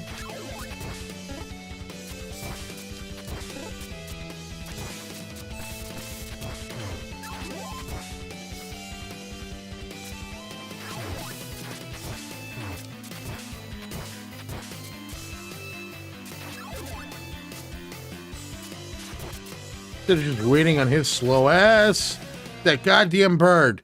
It's always the birds. These birds will fuck you every time.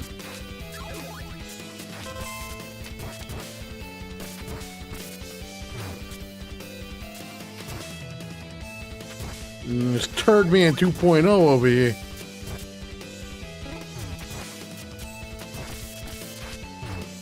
Get out of here with your bullshit.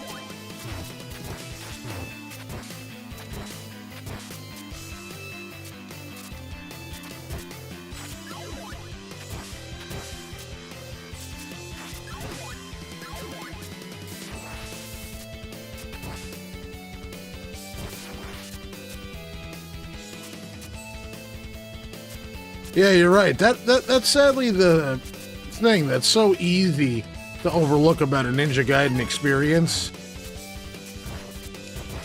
Is you just gotta ignore them. How the fuck could you, though?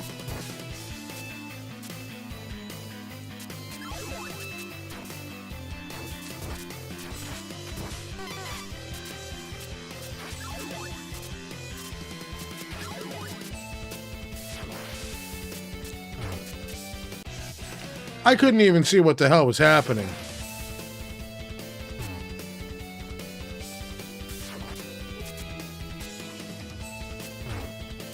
Ay, ay, ay.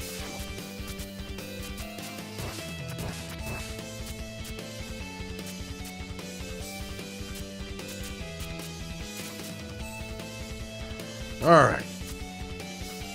Look how good that water's flowing, though. That looks nice.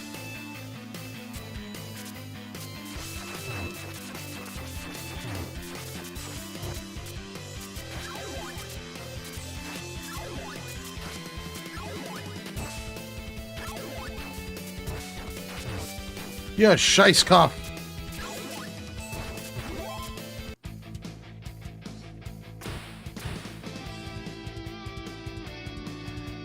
Yeah, I love that orange ninja star. Yeah, that's the thing, is you just cannot stop moving with this goddamn game.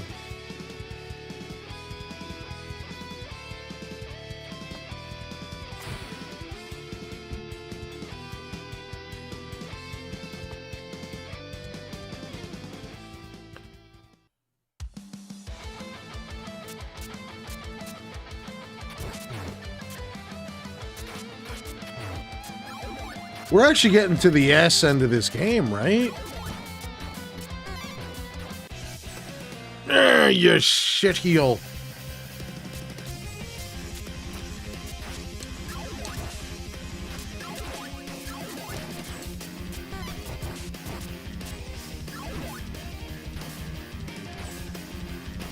Yeah, now I remember.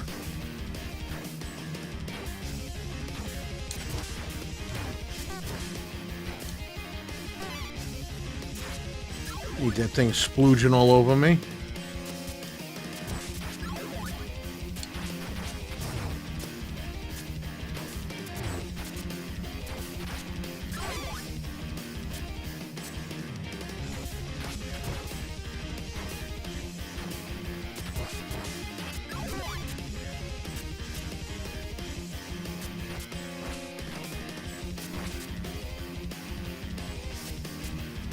Beating hearts in the background.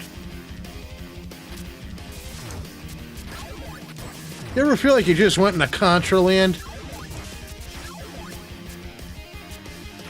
No.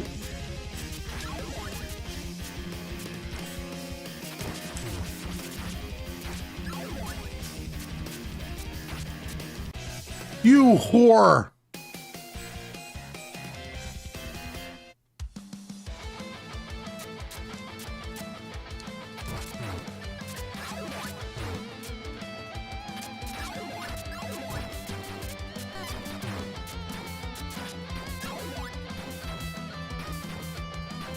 That one-up was right there, too, you know?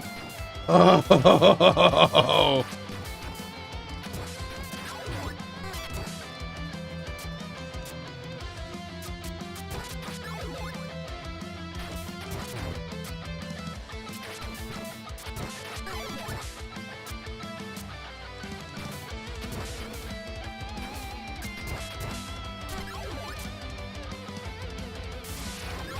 I'll take that. Oh man, I'm so close. But hey, at least I do remember that one-up trick where it was like, right when you're at the end.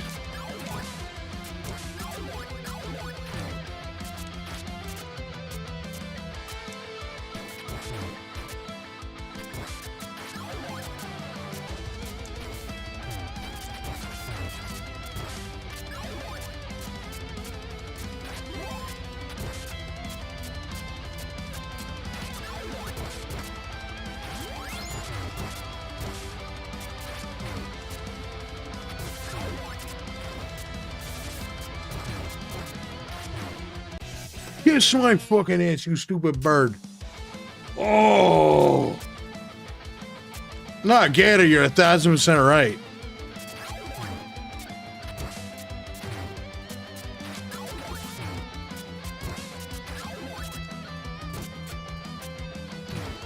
The enemy variety in here is a little skewed.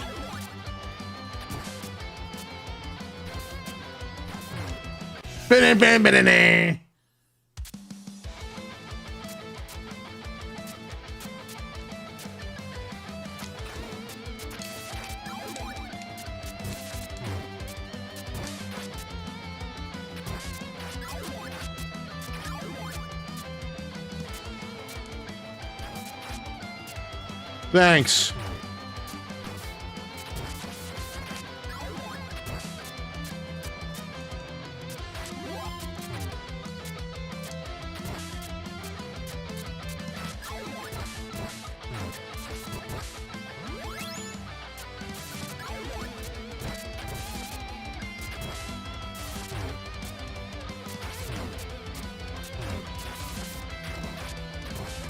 Yeah, how do you like falling down bottomless pits, you fuck?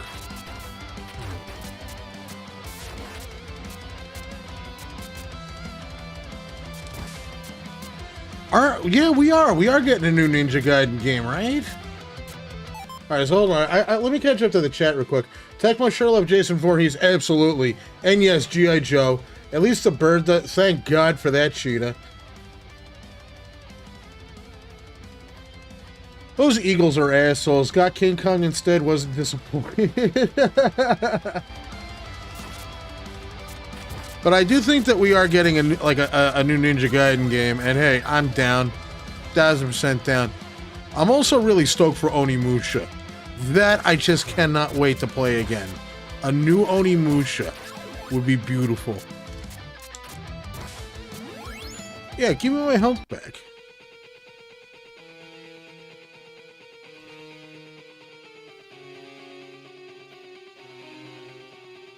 Tecmo Night. Ooh. Tecmo always put out some pretty spooky games back in the day.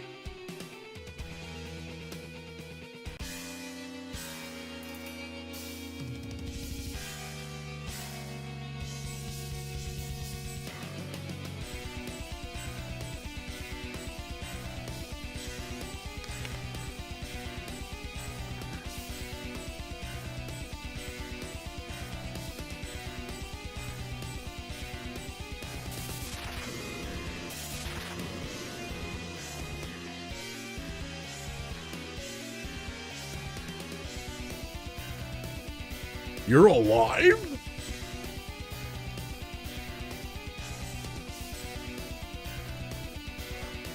So is he like a spider here? Because it looks like a spider.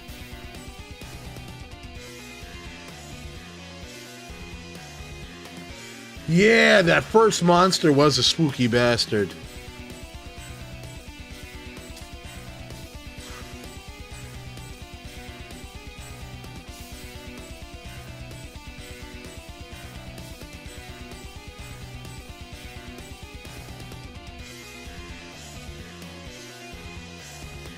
Then you know what? They're in good hands now because Blasphemous was pretty badass.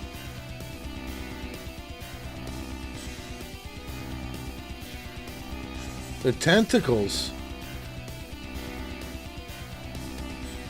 He looks like... I always thought he like turned into a spider. But then he's got that stupid ass cloak.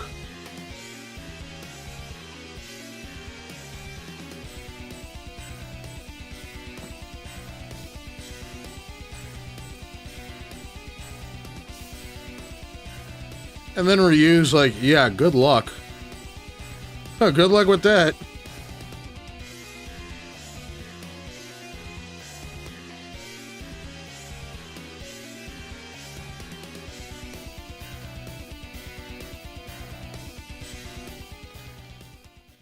Whatever you say, Ash Toll.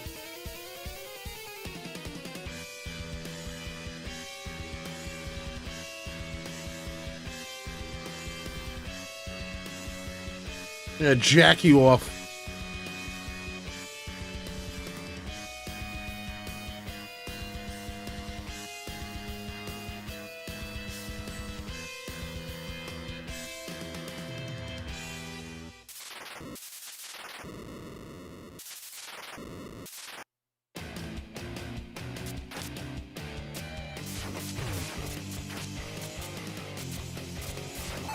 All right, you know what?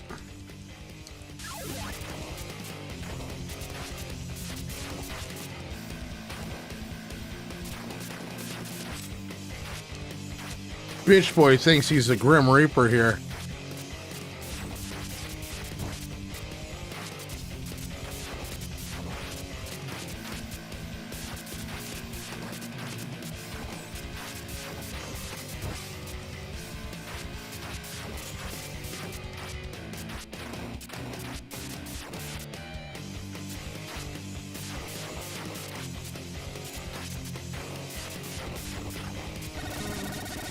Hey, kiss my ass.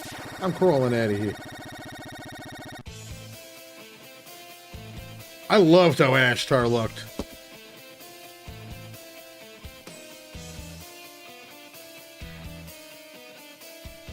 Why is she even here? You know, for back in the day, this was pretty graphic for an NES title.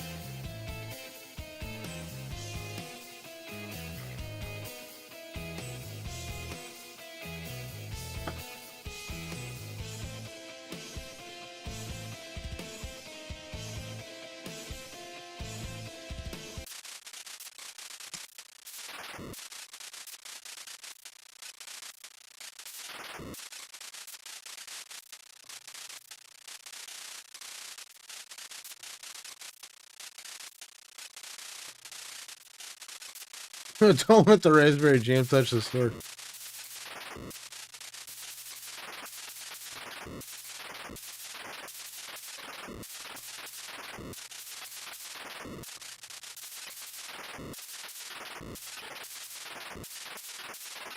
Oh no! If it's on par with that, I don't want to touch it. Is it as bad as like the Mega Mans when they were on DOS? Eurojank, though, is fucking phenomenal. I love that term. I'm stealing it.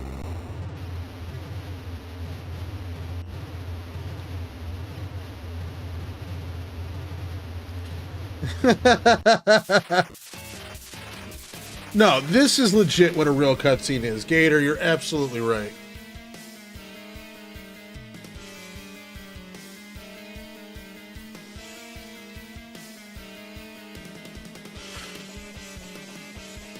He just keeps coming back like a hemorrhoid.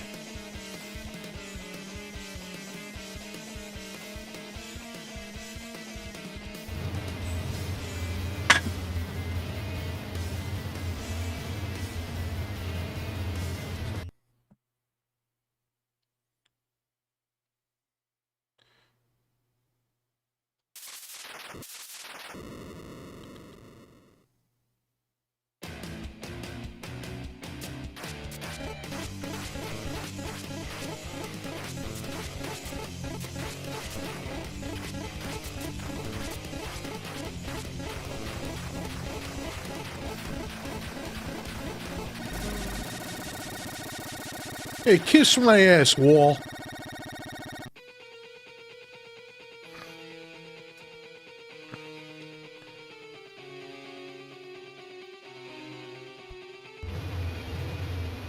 I like to call him Sumo Beetle Dracula.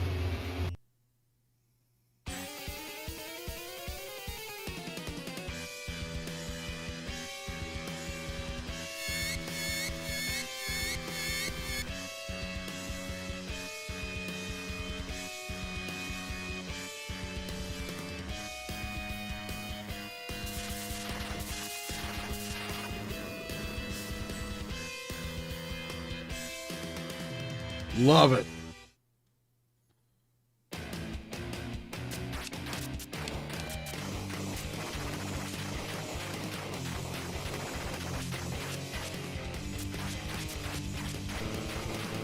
It's the same shit, only a little upgraded.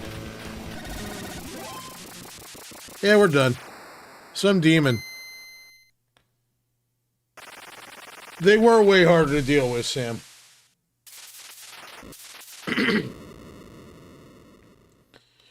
You can taste the power of Ninja Mania, brother.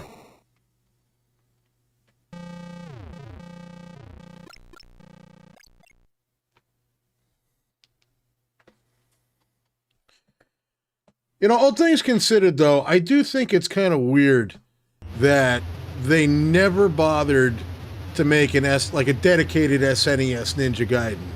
You know, I mean, we had Castlevania 1, 2, 3, then we had Super Castlevania 4.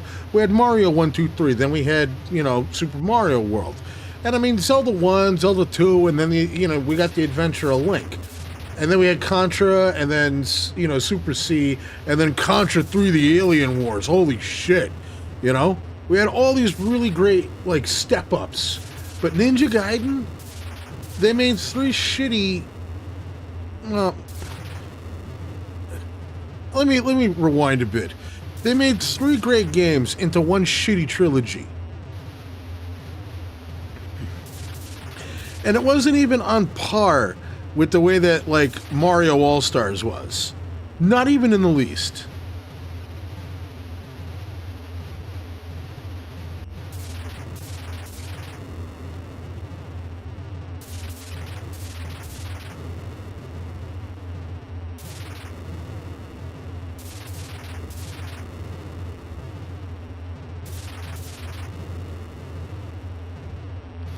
The Clone Ninjas did make this, like, way too easy, though. And yes, I did turn the Invincibility code on. I don't give a shit.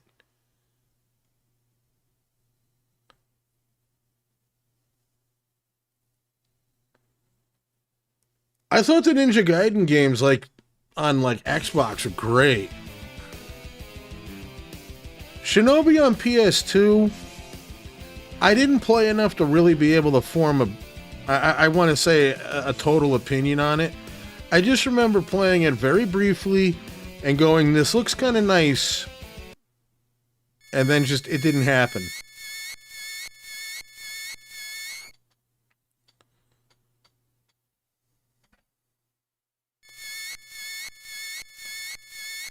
And they were insane. Like, I remember around that time when it all came out, it was like, wow, fucking blood is amazing.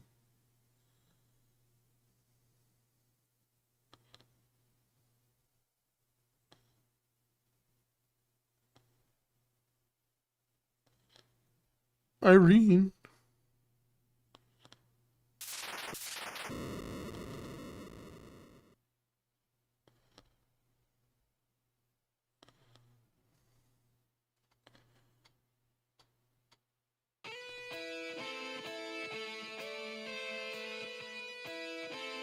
Ninja Gaiden 1 on Xbox was a system seller. It doesn't look like much now, but at the time... Alright, Dovlavi, you have yourself a good night. We're still continuing on, though. We are going to bust through Ninja Gaiden 3 and the dark bullshit of Doom. I don't know. I've been looking back at a lot of games from that era, and I'm like, this is still pretty.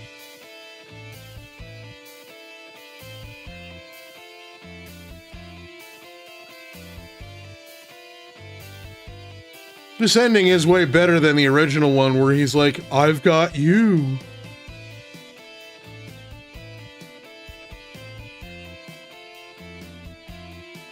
Dingy.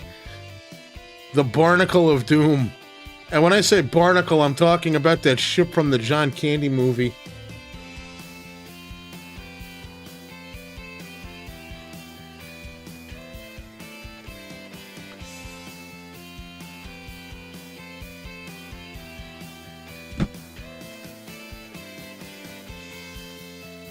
Yeah, no, that was something that would make you want a system.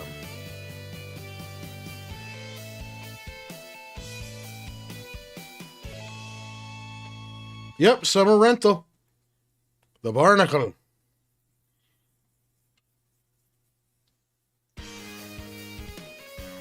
You dumb friggin' Swede.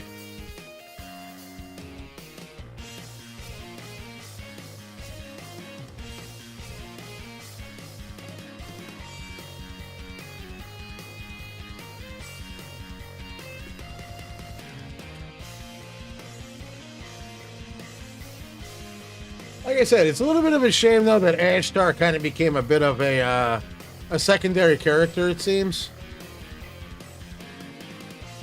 Can we do John Candy as... Oh, you're talking like the voice-wise? Shit, I don't know.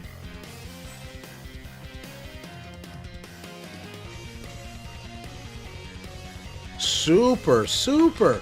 I can't really do Candy's voice. Ashtar looked badass.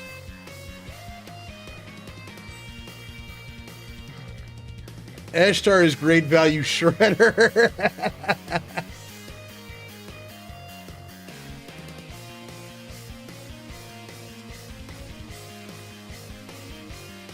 No, John Candy's voice, I just can't do, you know?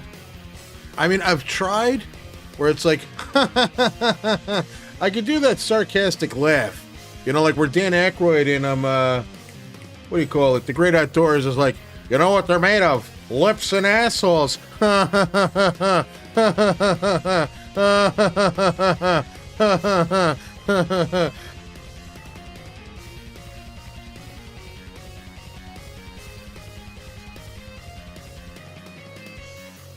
I know, but that was Homer, though, when he said that. How do you do it, Homer? You take an ordinary bed sheet, fold it over like this. No, I mean raising children. I just couldn't cut it today. Love Uncle Buck. Oh, wait, you know, if you want an Uncle Buck quote, okay. You ever hear of a tune-up? You ever hear of a ritual killing? I don't get it. No, on her face like that in public again and you'll be one. A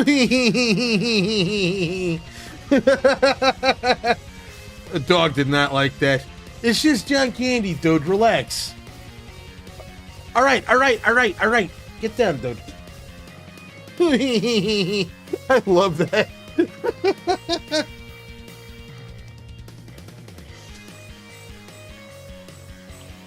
Lips and assholes. What is it, dude? What's the problem?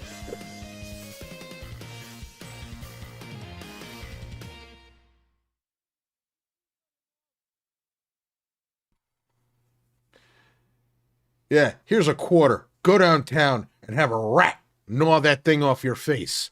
Good day to you, madam. That fucking bitch, she deserved it.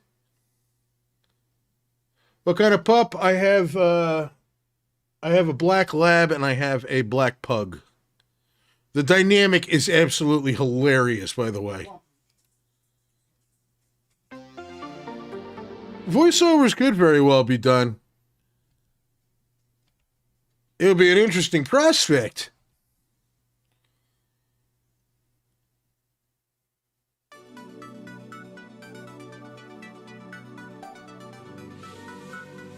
Problem Child was something else. I like Problem Child. Second one, it was alright, but at that point it was like, I think it's kind of over, you know? Yeah, you know, I grabbed the fucking dragon sword and I put on the goddamn hood and I'm flying all over the place. And this big prick comes up to me with a fucking sword. Calls himself fucking Jackie-O. What do you want me to do? Jackie-O!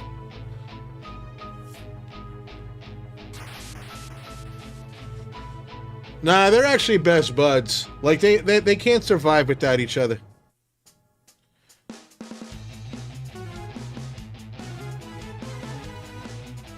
See, I think even the cutscenes went down a bit in quality.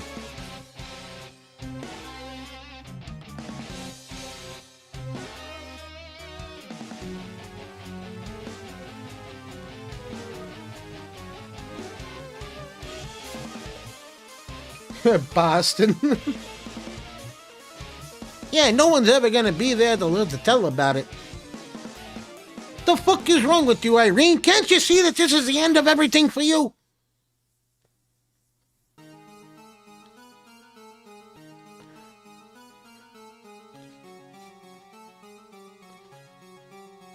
Yeah, it doesn't seem as good.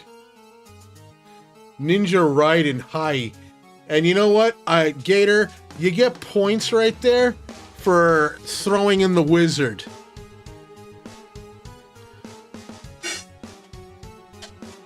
Yeah, bringing Foster back was an interesting idea, but I mean, I don't know. I don't know if it overstayed its welcome, if it was like the same thing like with Mega Man, where it was like, okay, we kind of get it at this point. It's like this guy's got ninja fucking adventures, you know?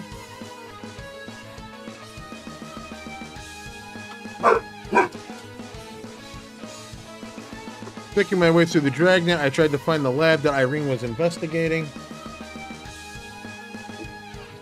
Yeah, Foster was a pretty stupid bad guy.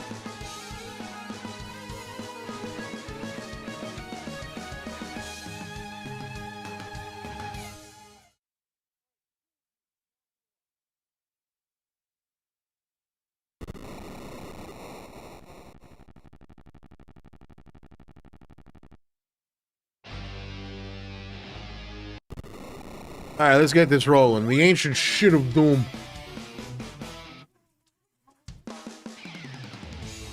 I mean, okay, cool. This scarf flows in the wind. Now, wait a second here. Look at this. What's with the hang? See, now we got to adjust to another, like, form of timing. But now we got all this bio-based bullshit. I mean, okay, cool. We can upgrade the sword. And yeah, I have played this before. I kind of fell victim to the whole, what do you call it? The running out of continues curse. But point being is that, yeah, okay, they added a couple new things here. I don't think they had scaling like this either. This is one of those things where, in all honesty, it should have turned out way better than it did.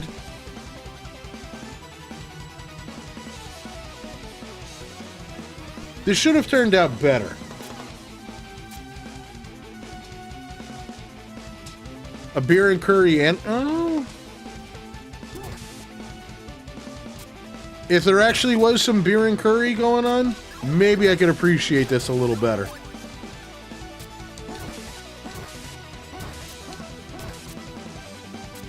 It's like mechanics-wise, they added new shit. But I really think that maybe what kind of made this so lame is just the story. The story was a really weak entry. I mean, we've gone from demons...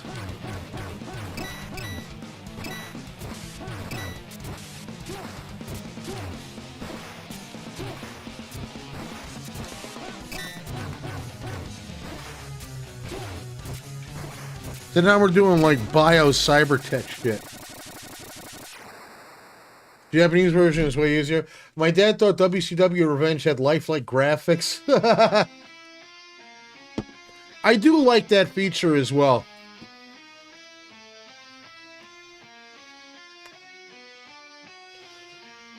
I remember bringing home one of the first SmackDown games. Yeah, dude, SmackDown 2 was my jam.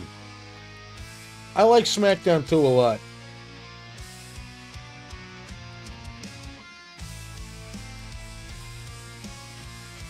I have to talk to my dog like Joe Pesci. Get this through your head, you motherfucker, you. If you go near my grilled cheese burrito, I'm gonna stick you in a hole in the ground.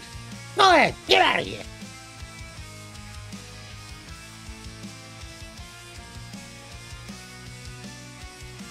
Dude, there's no obtuse to that. Like, I cut my teeth watching Vampire Hunter D and Ninja Scroll and Biohunter and all that shit. That was a little bullshit. The only problem with SmackDown 2, looking at it in retrospect now, is just the loading screens were ridiculous. But I loved how it was like such an open-ended thing where like they would show like cutscenes backstage, and it's like if you ever created a character or you made your own faction, which I did, like they're plotting backstage, and I'm like, that is cool.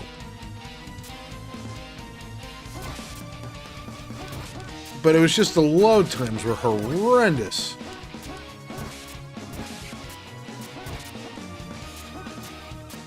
See, and the sad thing is I love biomechanical shit. Like, I'm a big H.R. Giger fan.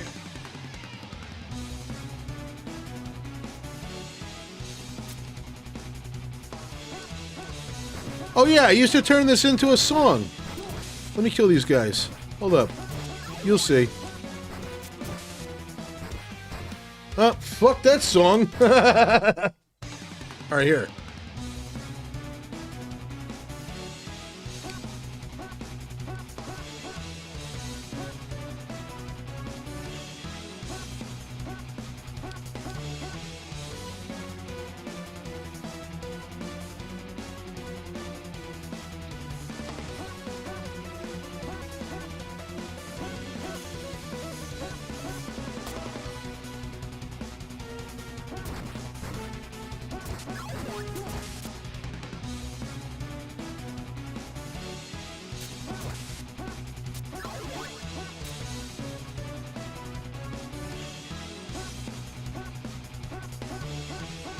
Just because he yelled every time, so I made songs out of it. I don't know, should I do the Ryu voiceovers as Pesci? Or do you want some Rodney Dangerfield?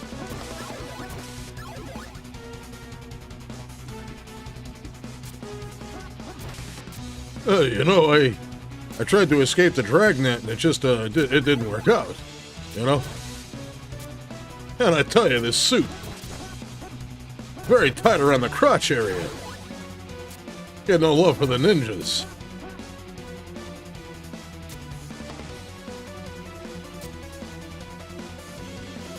Lord Alfred Hayes? Alright, that is a beyond specific thing. But Lord Alfred Hayes, didn't you just have like your basic British thing where it was like, I say?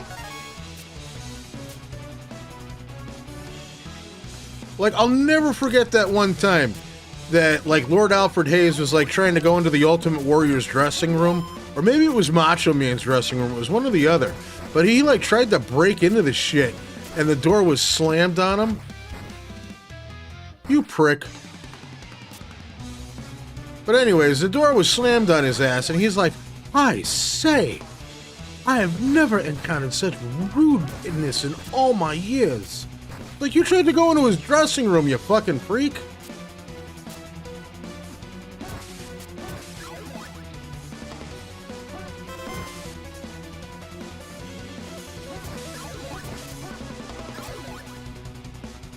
Oh god, Jack Tunney.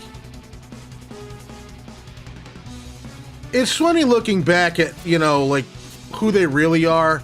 Like, I didn't know that there was, like, a Tunney family in Canada. You know, that were, like, like promoters. Like, I didn't have the slightest. I just remember that guy was a fucking idiot. Like, on screen, he was an idiot.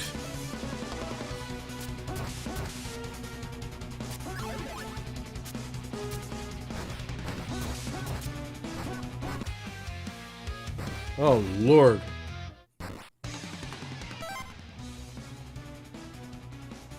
I guess we can be confident that Ryu Hayabusa, he gets no respect, and he gets no Irene either.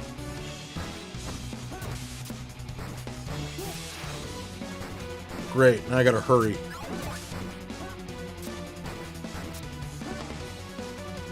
Yeah, but I would... Introducing... Yeah. I can't do that shit.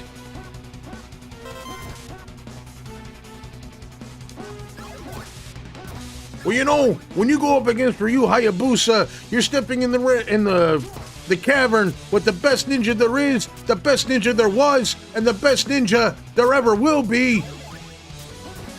I will always be a Bret Hart fan. I love Bret Hart. Fucking guy can do no wrong in my book.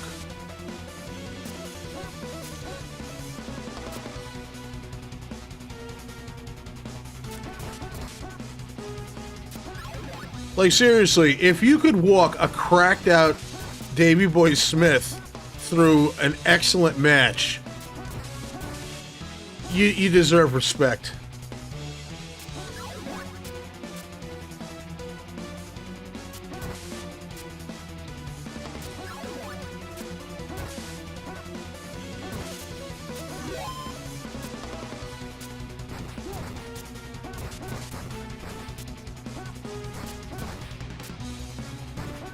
As soon as I get through this section, I'll check on the chat really quick.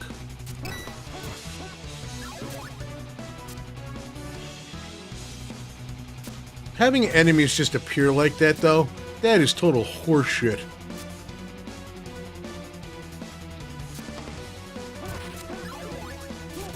I wasn't even there. It was Owen.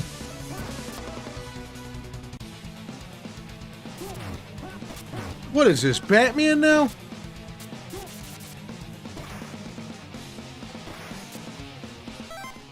Alright.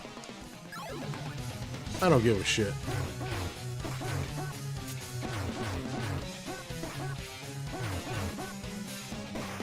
Looks like they took a page out of the old Castlevania playbook there, too.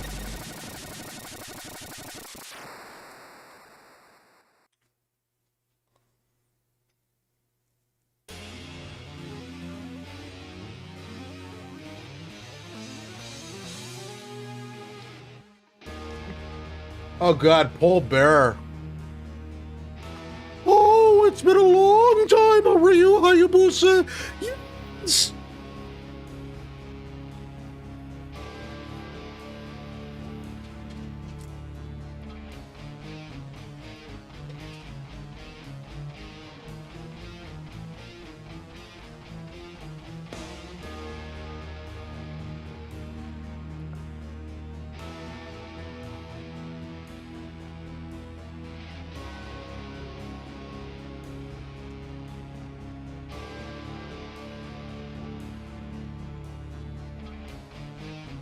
Are you talking about like Vince McMahon when he would be like, and he's climbing up to the top rope and then he crashes down on him? Yeah. I could do a good Rover Dangerfield.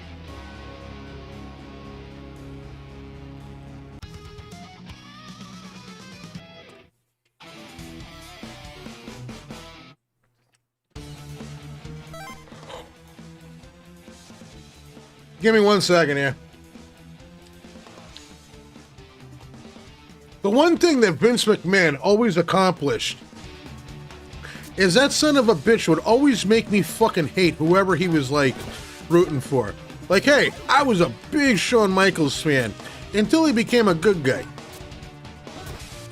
And it was because Vince wouldn't shut the fuck up about Shawn. I think even Shawn Michaels was sick of hearing about it too. You know, but he would just be like, oh, look at Shawn Michaels. That's a man's man right there. I'm like, shut the fuck up. Oh, and there's one for the click. And I'm just like, ugh.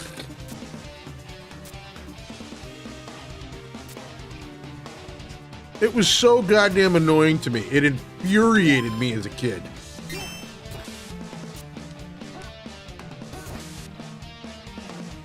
Oh my God.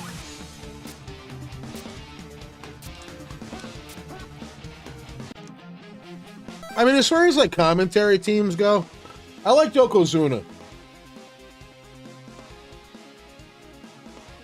Yeah, I watched I watched this year's WrestleMania. It was actually very good.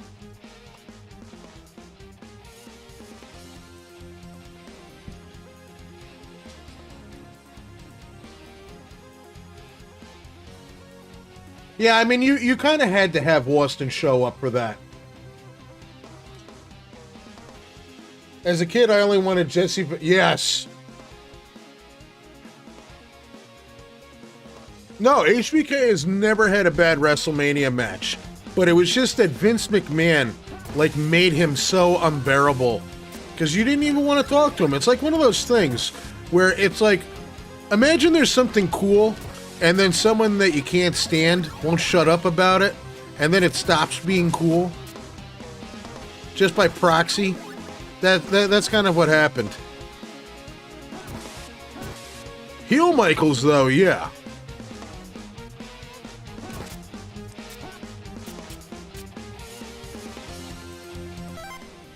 Oh my God, Indy!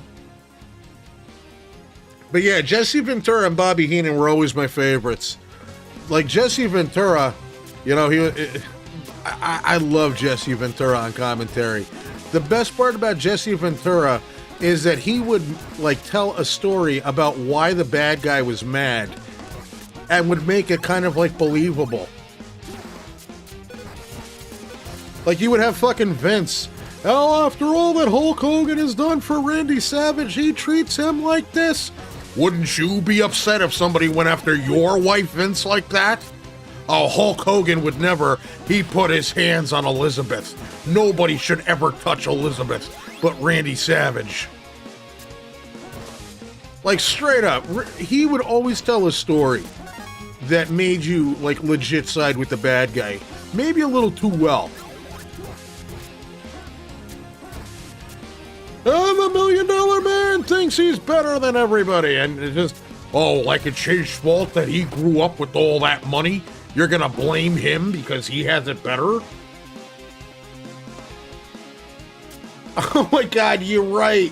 When Virgil was like, you gotta watch out for that Yokohama. He's like, you gotta watch out, Bret Hart. You gotta watch out. That Yokozuna, that Yokohama, you gotta watch out for a man.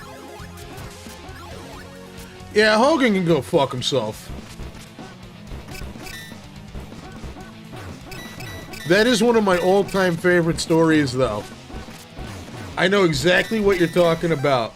Batty, that was, the one when Randy goes up to Jake and he's like, so yeah, we're gonna do the thing tonight, right? And yeah, I guess so. So, you sure that snake's been fixed, you know? Not trying to pull nothing on the Macho Man, right? What are you talking about? You know, you're not gonna be playing any games or anything like that, yeah? But either way, I'm not gonna keep doing it, but it was just funny how Randy is like, you know, why don't you let the snake bite you, and if you don't get sick, I'll go out there and I'll get bit. You're fucking serious. Oh yeah, I am fucking serious. And if you don't let the fucking snake bite you right now, then you and I got a real problem right now. I love that.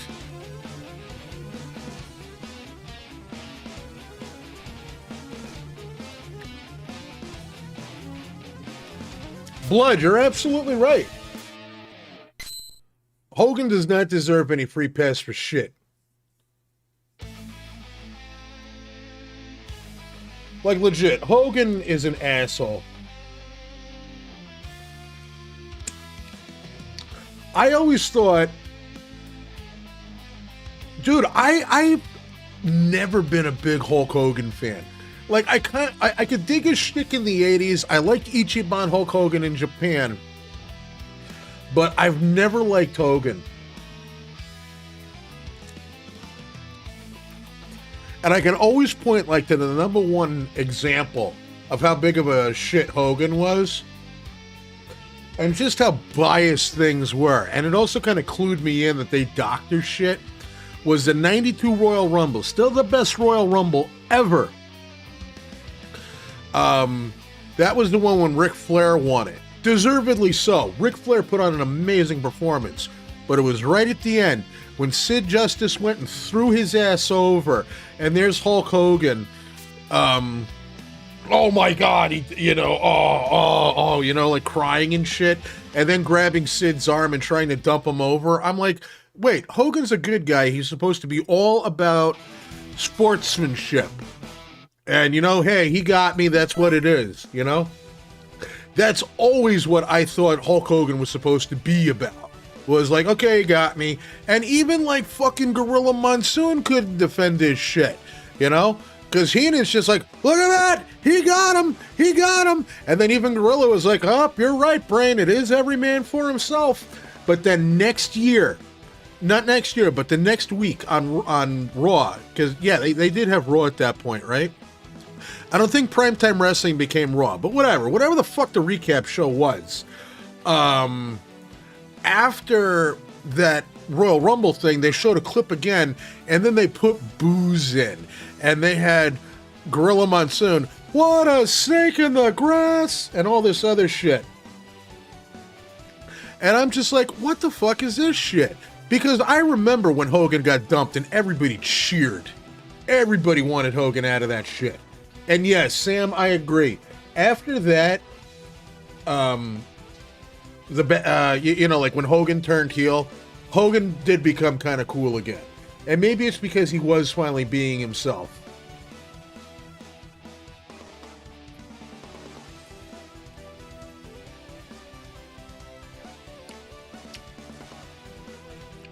Al Dog, how you doing? Yes, absolutely. And it's a shame, because Scott Hall was getting his shit together so well, and then when I heard what happened to him, it was terrible.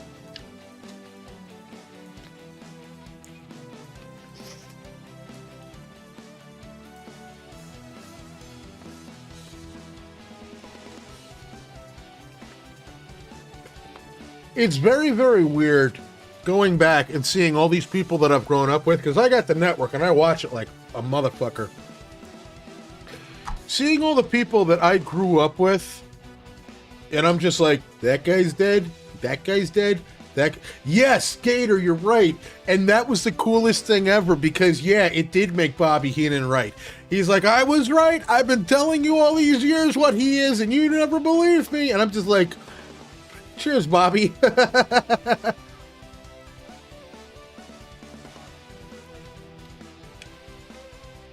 Warrior being the lesser of two evils, aside from his speaking engagements, which... All right, so I'll preface it. I don't agree with some of the shit that he was saying. At the very least, I don't think Warrior made any illusions about who he was and what he was about. He was about the money, you know? It is kind of shitty when they show it, like, where he's like, you know, why the fuck am I filming this stupid apology, you know?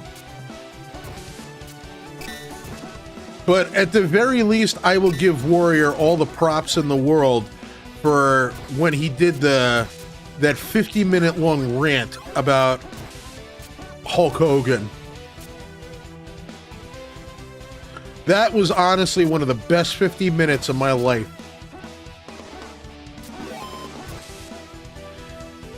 He's like, Terry, you've got extensions on your hair flaps, dude.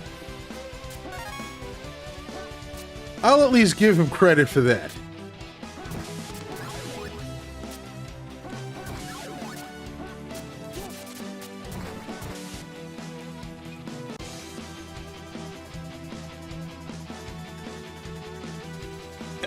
Dude, I got the same thing ever.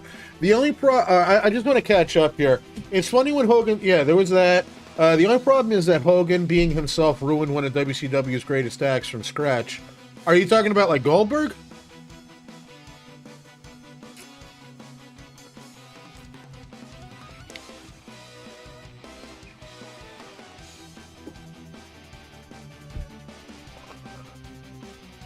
Hogan, the 92 Rumble with Heenan on commentary, that was one of my favorites as well. Just because you got Bobby Heenan, he's the one that made it so amazing. And one of my all-time favorite moments from that Royal Rumble, aside from Hogan getting eliminated so we didn't get the title again, was this one time when Flair was about to get eliminated, Roddy Piper comes up behind and hits the guy. And you got Bobby Heenan. Oh, I never thought I'd say this, but thank you, Roddy Piper. Thank you. It's not a skirt. It's a kilt worn by the proud Scotsman. And then he goes and he decks Flair. Oh, you skirt wearing freak.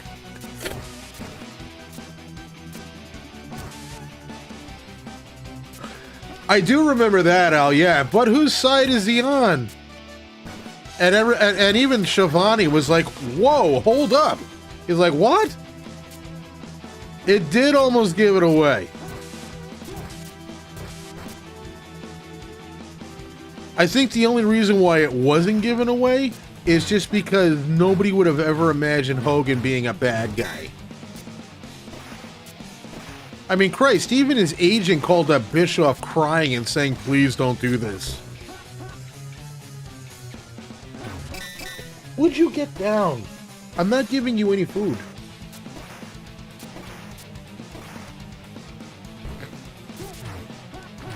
Heenan was.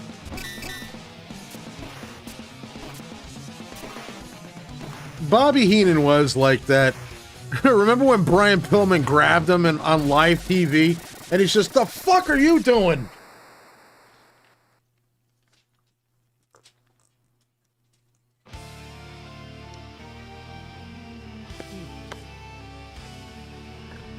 And you know what? That is the best thing that you could ever possibly do, is do not tell the commentators.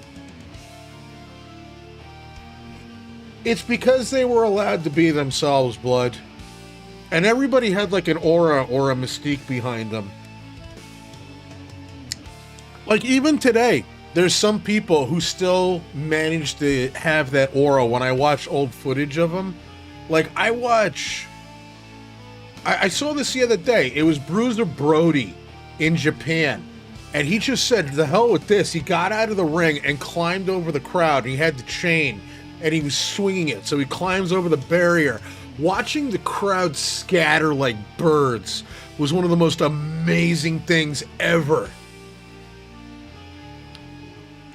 You know, and then, yeah, Big Van Vader.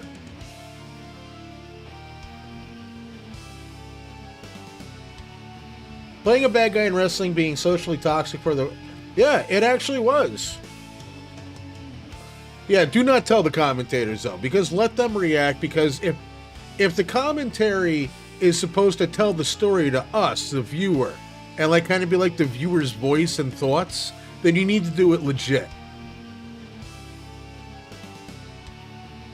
I would have loved to have seen a mic promo feud with Heyman and Heenan. That would have been great, but I would have loved... It never would have happened because they were too... Oh, God, Stan... Yeah. Stan the Lariat Hansen. Lariato!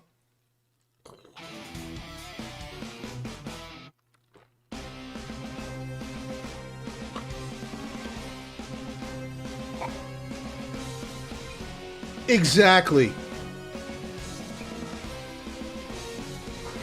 We're never going to see a new type of that personality again, but thanks to the internet, we are able to go back and watch shit, which I'm perfectly content with. I mean, granted, Saturday night's main event, this last event that they did, I thought it came off without a hitch. It was great to see Jesse Ventura coming back. Don't you tell me what it was like in the ring, tough guy. I was there. I was in the ring for over 20 years.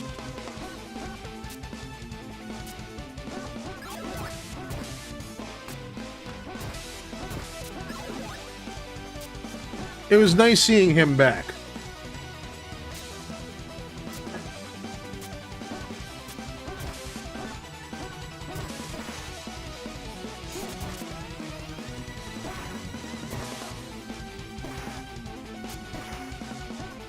Why does this sound like it came out of Teenage Mutant Ninja Turtles? Oh God, there's a jack-o'-lantern man again. I thought we were done with the demons.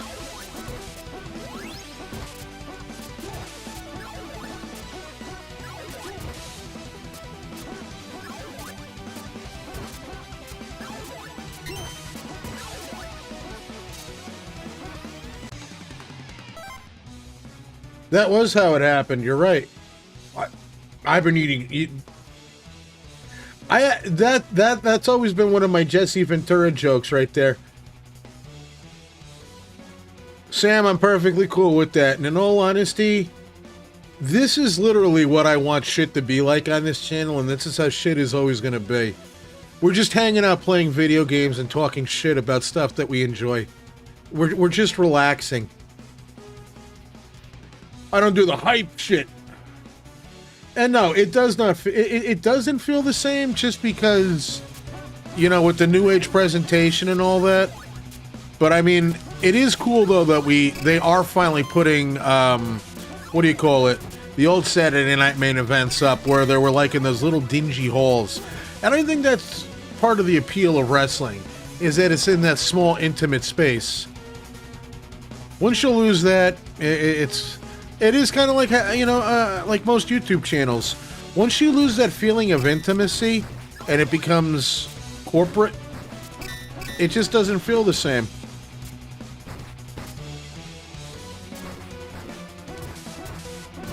But anyways, you were talking Bobby Heenan and Paul Heyman having an argument. Can you imagine a promo war between Heenan and Cornette? They would never ever do it though, just because, I mean, yeah, they're both heels, but it would have been amazing.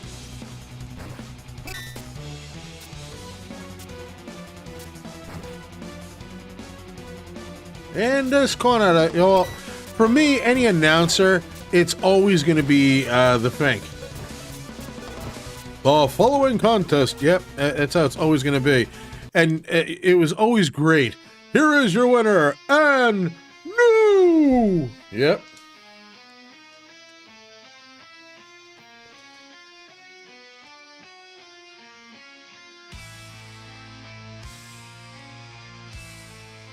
Heenan, yeah, it was all three of them together.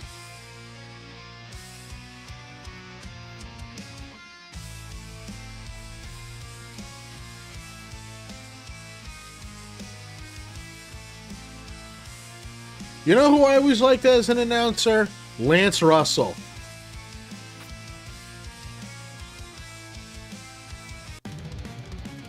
Lance Russell was great.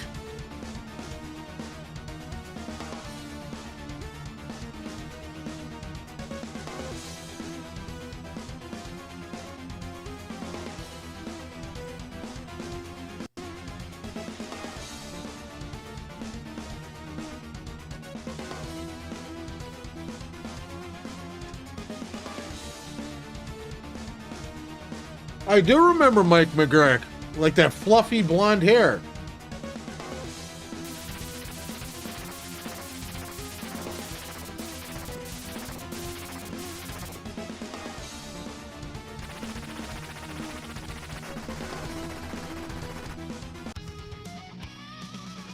Totally remember her.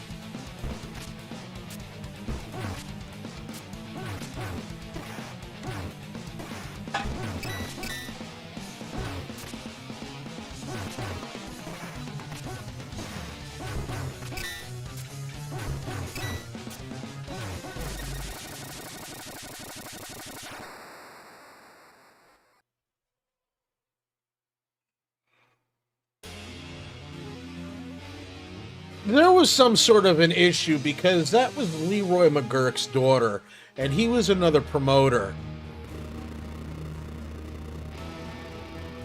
There was some sort of a shit show going on.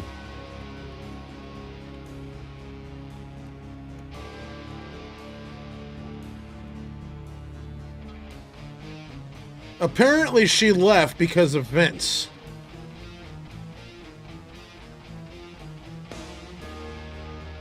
You know who else I remember? Remember Sean Mooney.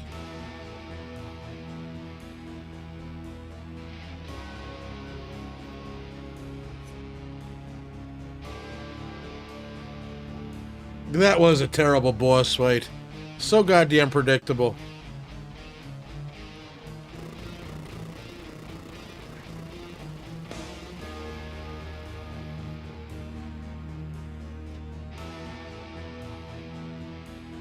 Yeah, no way, Indy. Vince fucked that up too. And Sean Mooney didn't want to... Oh god, Todd fucking Petting Zoo.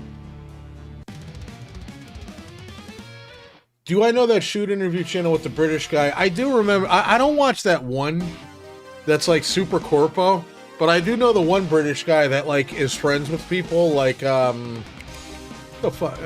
He's the one guy... He's doing the work with... he was... Dutch Mantel.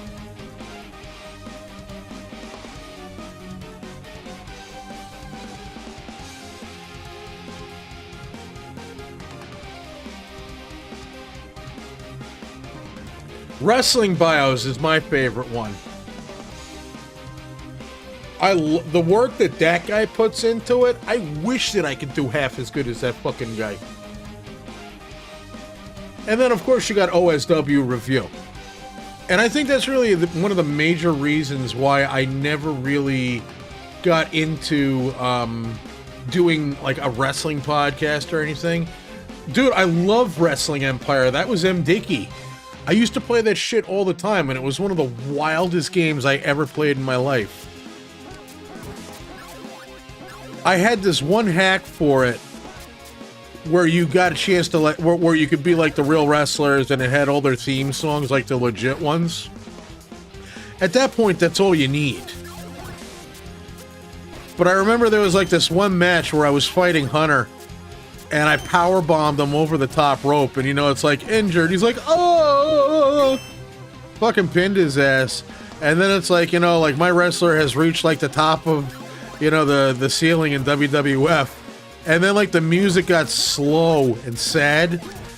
Sadly, Triple H didn't recover from the injuries sustained in his match last night and died on the way to the hospital. And I'm like, oh my god.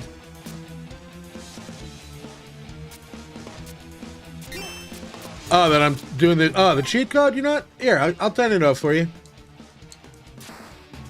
There you go.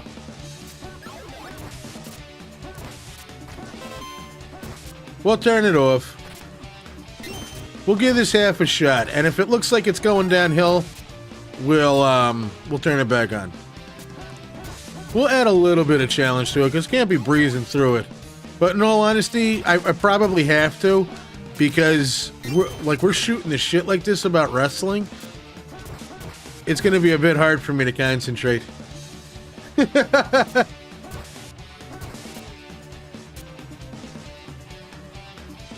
Michael Hayes was cool when he was with the Fabulous Freebirds. Like, you want to talk a fucking rivalry.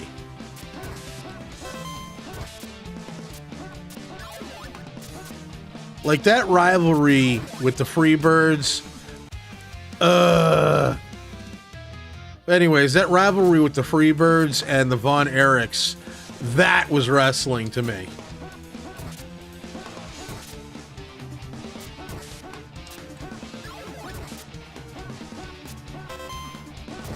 But it's funny, you guys mentioned shoot interviews. Did you ever hear the Sean Waltman shoot interview? You know, 123 Kid, X-Pac, Six-Pac? When he was talking about how, like, Michael Hayes punched Bradshaw in the head because he was drunk off his ass. And then he tried to piss on Linda McMahon. So he finally passed out. Or I think maybe Bradshaw punched him out. But either way, he was passed out. And Kid grabs a pair of scissors and everyone's like, he's not going to do it. He's not going to do it. And then Sean Waltman's just like, and then I went and I cut that fucking thing and the whole plane just popped, man. They were like, yeah! Alright, hold up. Freebird and the Von Erichs was great. Nah, dude, you didn't fuck nothing up, man. We're all chilling and talking shit.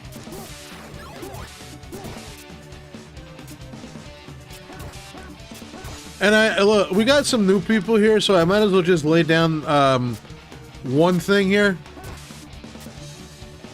I do not mind backseat gaming one little bit. So, like, hey, if I'm ever missing a puzzle on something, or if you know a better way for me to do it, please, by all means, shout it out. I've heard that, like, other streamers bitch about that sort of thing. I don't fucking care. Go nuts. That's my... I don't know why anybody would do that as a streamer. Like, why would you tell your audience, don't talk to me? That's basically what you're saying. Well, no, they're just saying not the backseat game. Look, if you're backseat gaming, it means that you're into this.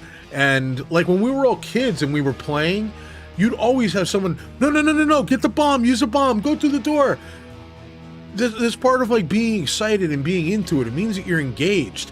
That is what I always feel that streamers want, is have your audience be engaged. Oh, goddamn. Banana. I had no health left.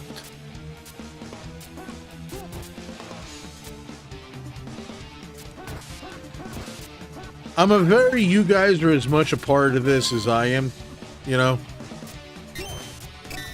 That's how I've always felt, and that's how I'm always going to feel. So just please go nuts, like, by all means.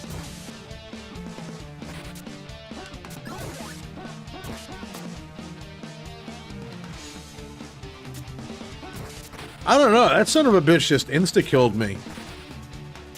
Well, I mean, I can also see it now. I've only got 2 bars at... Alright. We gotta do it. I'll turn it off after this asshole dies.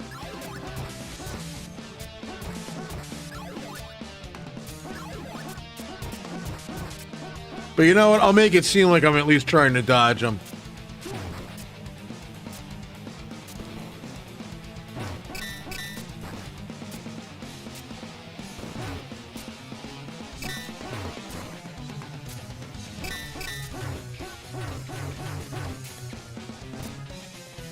I mean, this pattern is beyond easy. Oh no, he's gonna skitter at me. Alright. Brawl for it all. Oh my god.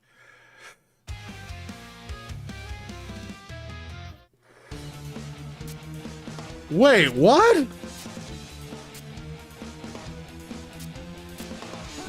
Hold on a minute here. What exactly happened? What, you need to have a certain amount of health to beat the boss? Get out of here.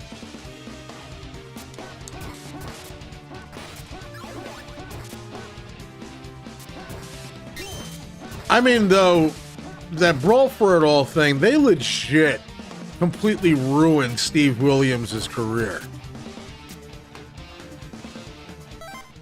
I love the Def Jam. I sank through the floor? Oh, fuck that. What a crock of shit.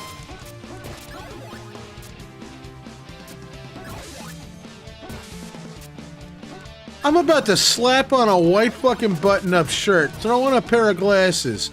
This is the biggest muck rank of duty caca diarrhea fuck farts I've ever seen in my life. I guess you're supposed to jump on the wall like an asshole.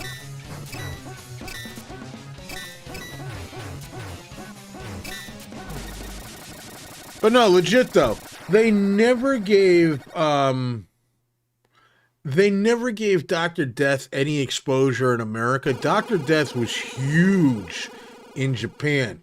And if there is one match that I could recommend to you guys, Dr. Death versus Stan Hansen in All Japan Pro Wrestling. It had one of the greatest endings ever. And it was one of those big hoss matches where they just beat the shit out of each other. But like the whole ending of the match was Stan Hansen had the lariat, Dr. Death had the Oklahoma Slam, the running power slam. Hansen goes for the lariat, misses, flies through the middle rope to the outside.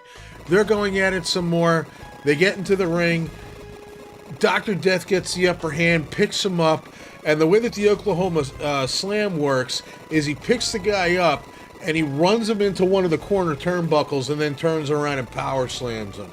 Gets Stan Hansen up, hits the turnbuckle, and then drops behind Dr. Death, shoves his ass into the other turnbuckle, and then blam, right into the fucking lariat. And even the announcer, even though it was in Japanese, he's just like that.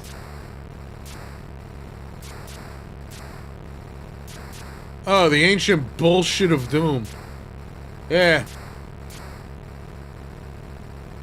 Sure.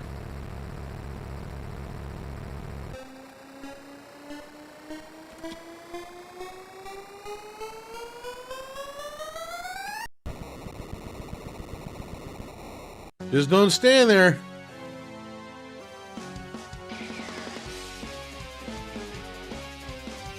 No, I don't.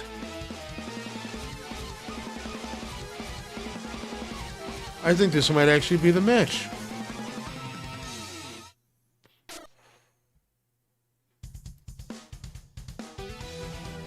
Alright, let me pause this really quick. I'll fucking show it to you. Because I'm like 99.9% positive that this is it. Yeah, way to show it off, dickhead. It's supposed to show it off.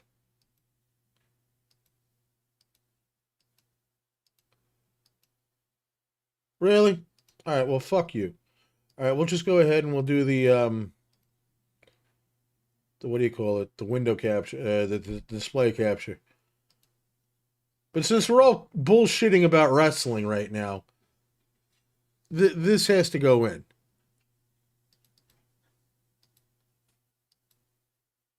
All right, here we go. Dr. Death versus Stan Hansen. And it was this shit right here.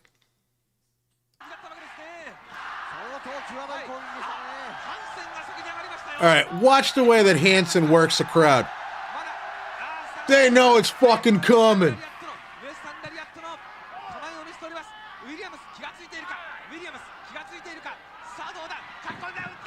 Oh, shit. Sorry, I see it.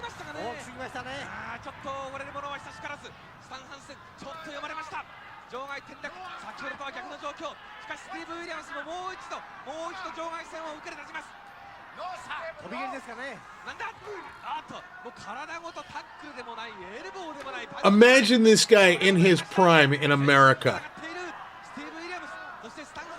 Guy would have been a fucking monster.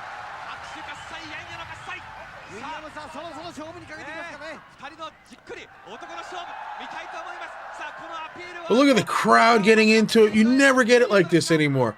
Instead, you get, you deserve it. Shut up. Here we go.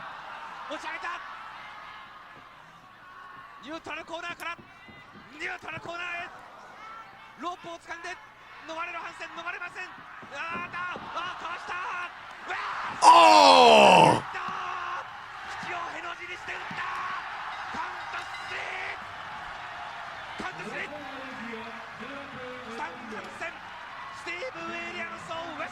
What a fucking match. What a fucking match, guys. But legit, look it up. Stan Hansen versus Steve Williams. It took place in 1990. By far, one of the best big man matches I have ever had the pleasure of watching. Excellent match. It all worked perfectly. And yeah, the Lariato! That's what it was all about. All right, let's get on with oh yeah. It was so perfect.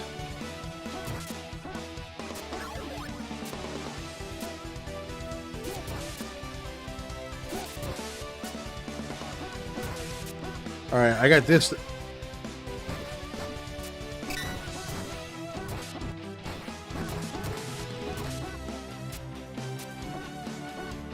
Well, I don't have any ninjutsu, so there ain't shit that I could do.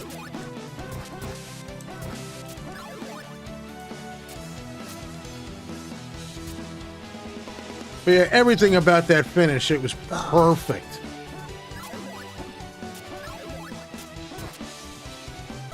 All right, I can't. We're just not doing good here.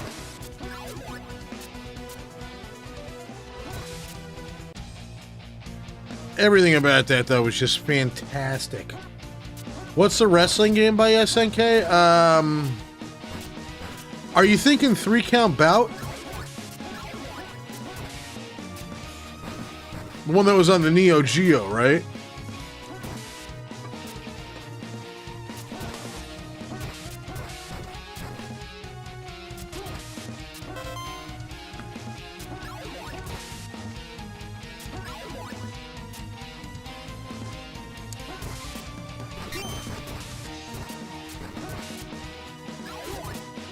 Well, I will tell you one thing that I do like about this Ninja Gaiden. With, thanks to Infidelity's work here, soundtrack is great.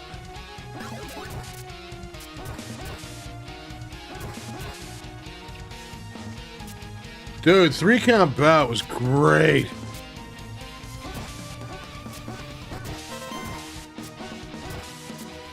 See, wrestling games like that always stood out to me hardcore because you had like the referee and you had all this extra shit that you didn't have in any of like the vanilla wrestling games that we grew up on. Like, oh my God, they're fighting in the parking lot on top of cars. And yeah, they got that now. Now they got it. But back then, take that taser. That was one of the things that like really impressed me about Saturday Night Slam Masters, was when if the referee was like a little out of position, he would do a dive like Earl Hebner.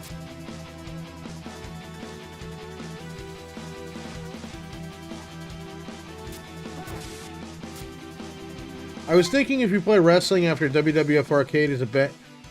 Are you thinking like WrestleFest?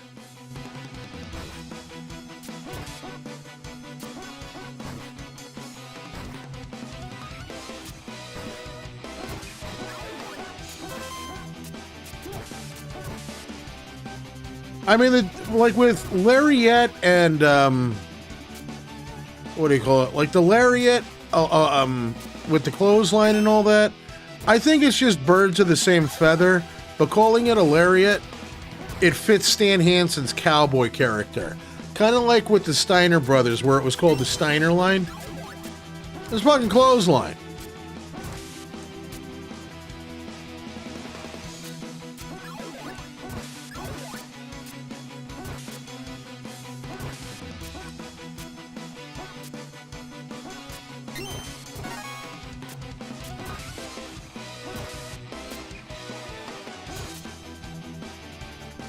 WrestleFest was really good. That was one of my favorite arcade games.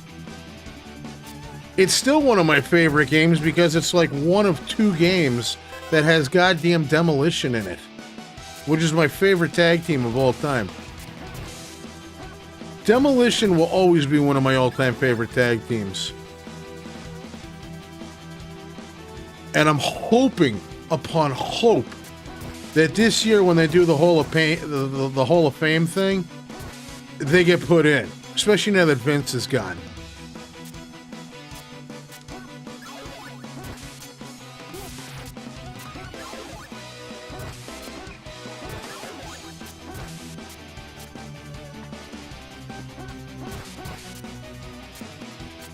There always was a little bit of a jump with that, and it made it look pretty damn cool.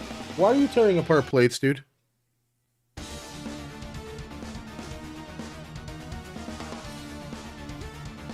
WrestleFest was great. You can handcuff him now? Oh shit. I like that. You're Clancy.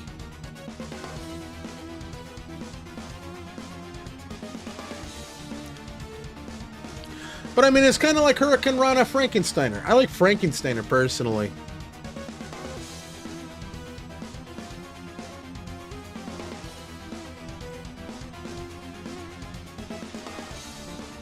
Yeah, the Hall of Pain. I was thinking Mark Henry too.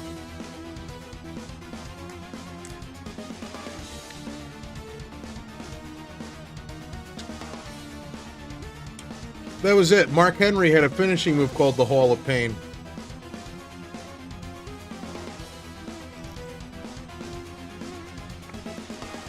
And it was just a simple slam.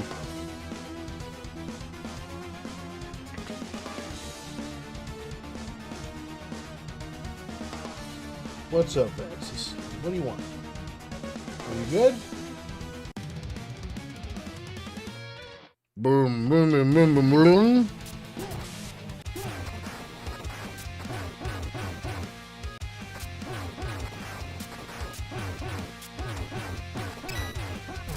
What? I guess the lightning instantly kills you? Let's just pretend that that's what happens.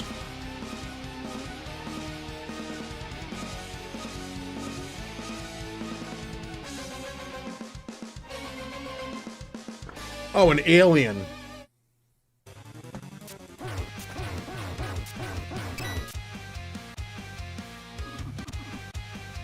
What the fuck? Alright, let's not do that again.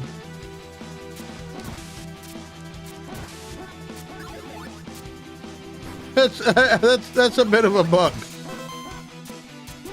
But hey, you know what? Bugs happen.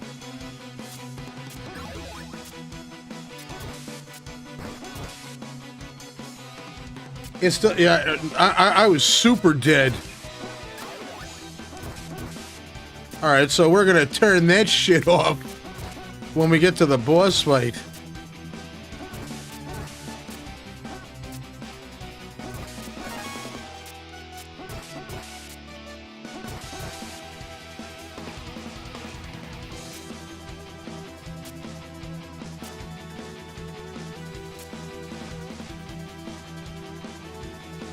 Oops.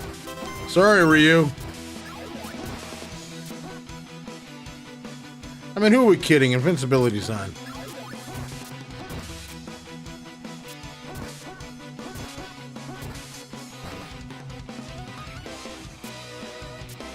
That was kind of an amazing bug. Bugs happen. Shit happens. You know?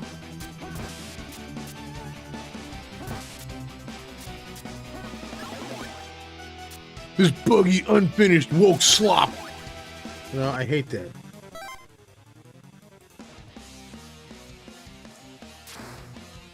Alright.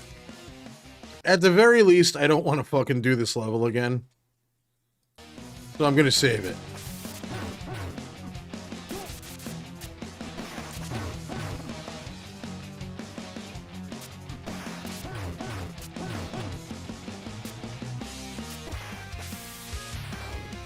Holy shit. I don't know how the fuck I did that. It just did not work out very well, did it?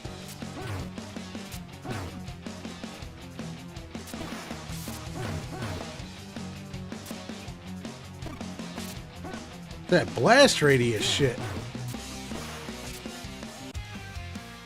Ugh. Talk about getting my ass handed to me. Alright, so just dodge it when it comes in. Alright, so that shit follows you.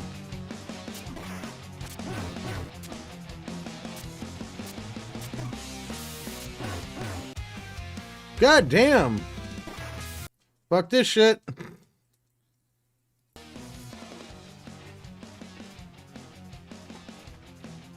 Right?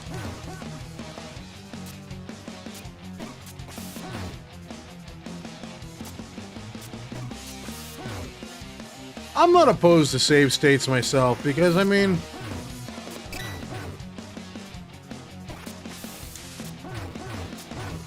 so you learn.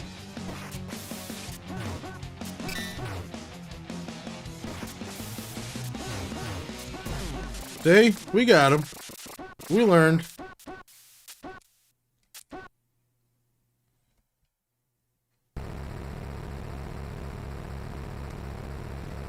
Oh no, it's not the box! You're right. Oh, here we go again.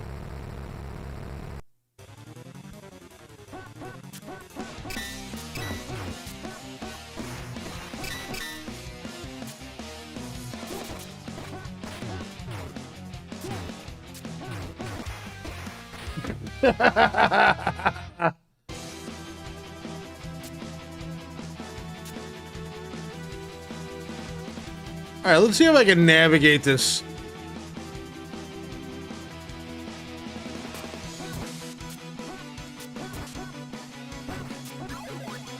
Nope.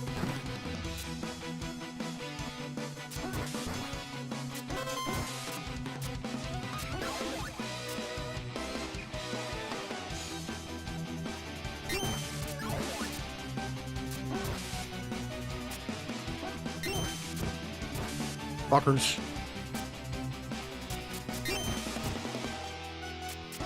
Oh, the hell with it. That is how you... Dude, OTSS was a fucking... Wait, why am I doing it this way? What am I, fucking stupid?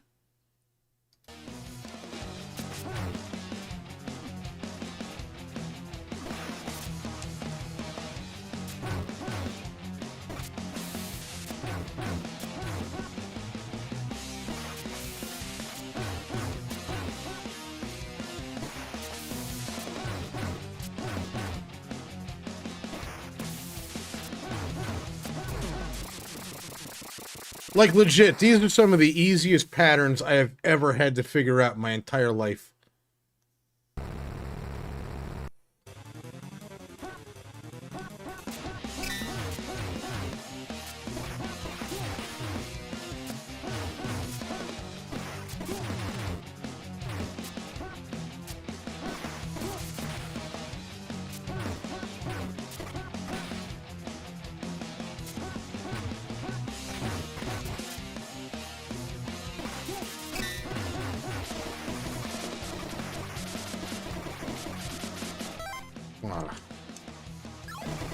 I don't care.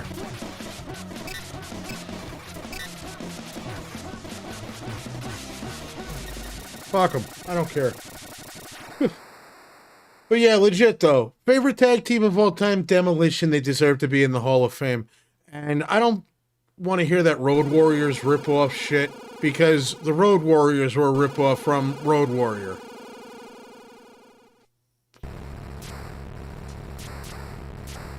Yeah, Tony Hawk did make it fun. What is on the docket after this game? It's a very good question. Honestly, I would have to kill the stream regardless, just because we advertise this as Ninja Gaiden Trilogy. But you know what? We could do some wrestling games. Laugh our asses off at how bad they've been.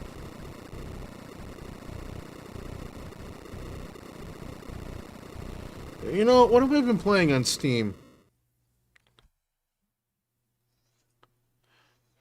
Oh, stop with your whining.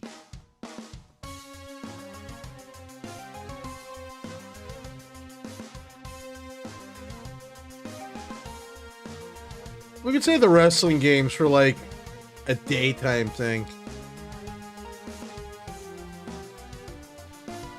I love Demolition. Here comes the axe, and here comes the smasher. Yeah.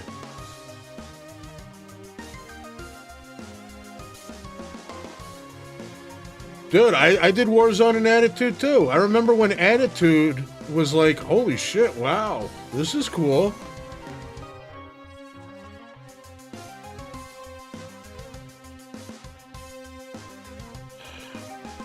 Let me see. What do I have installed?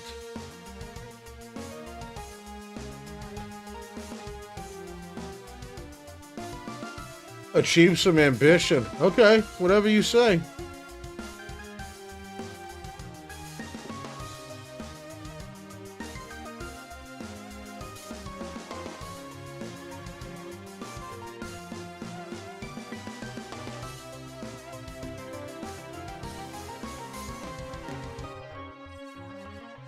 Attitude did have good customization, but once SmackDown came out, it was over. SmackDown absolutely set the standard for shit.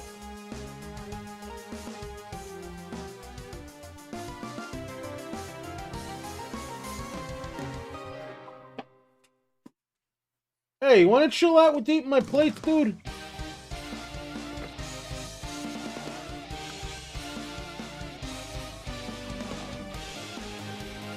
But you know what, straight up, I do not want to take the spotlight off of this. Batty, great job compiling the soundtrack for this. And legit, Infidelity did a fantastic job putting this together. As always, anything that I've seen Infidelity do, I've always been really, really, really impressed with. You know, and this just goes to show it's a continuation of the same excellent standard of work that he has been putting out. I mean, legit, good job. And once again, download link is in the description for this video. I hope he doesn't mind me putting it there. It's the same one that I use, so it is safe. It's the same one that he has provided as well. So, I mean, legit, give the guy a follow on Twitter and, you know, tell him Fatal Vision sent you. But he excellent, excellent, excellent work.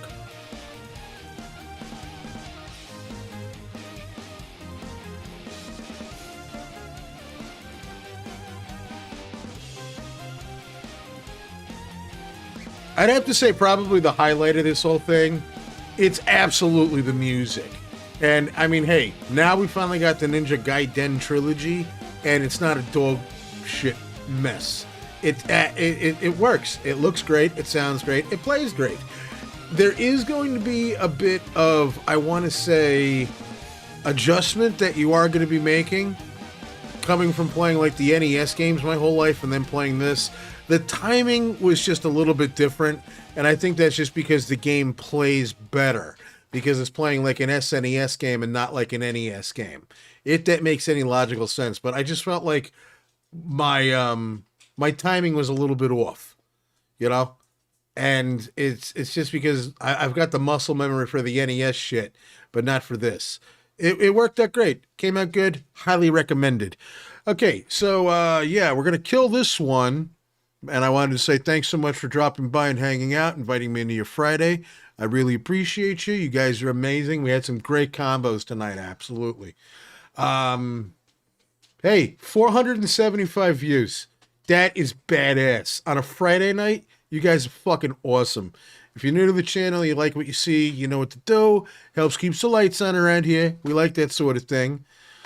And I don't know. I'm going to look through the library a little bit, but I am going to take a bathroom break real quick, and I'm going to have to take the dogs out as well. We may or may not be back. I mean, I'm still feeling awake. I'm still feeling froggy. I mean, hell, we might bust out, we'll just do some lunchbox and chill. Fuck it. You know? Lunchbox and chill is what we'll call it. Salcero, ¿cómo está mi amigo? Dude, I understand the pain, but you know what? The hell with it. We're going to be back with some lunchbox and chill. So give me a little bit of time. We'll set up another stream. Either way, you guys are awesome. I appreciate you. If I don't see you, have a wonderful weekend. But no, fuck that. I'll see you tomorrow if I don't see you tonight. And if I don't see you tomorrow, we'll see you Sunday. Either way, I'll see you sometime soon. Oh, yeah, we got a cool podcast episode coming out tomorrow, by the way. But either way, no, you guys are great. I really appreciate you. All right, so either way, auf Wiedersehen. Bye-bye. Take care.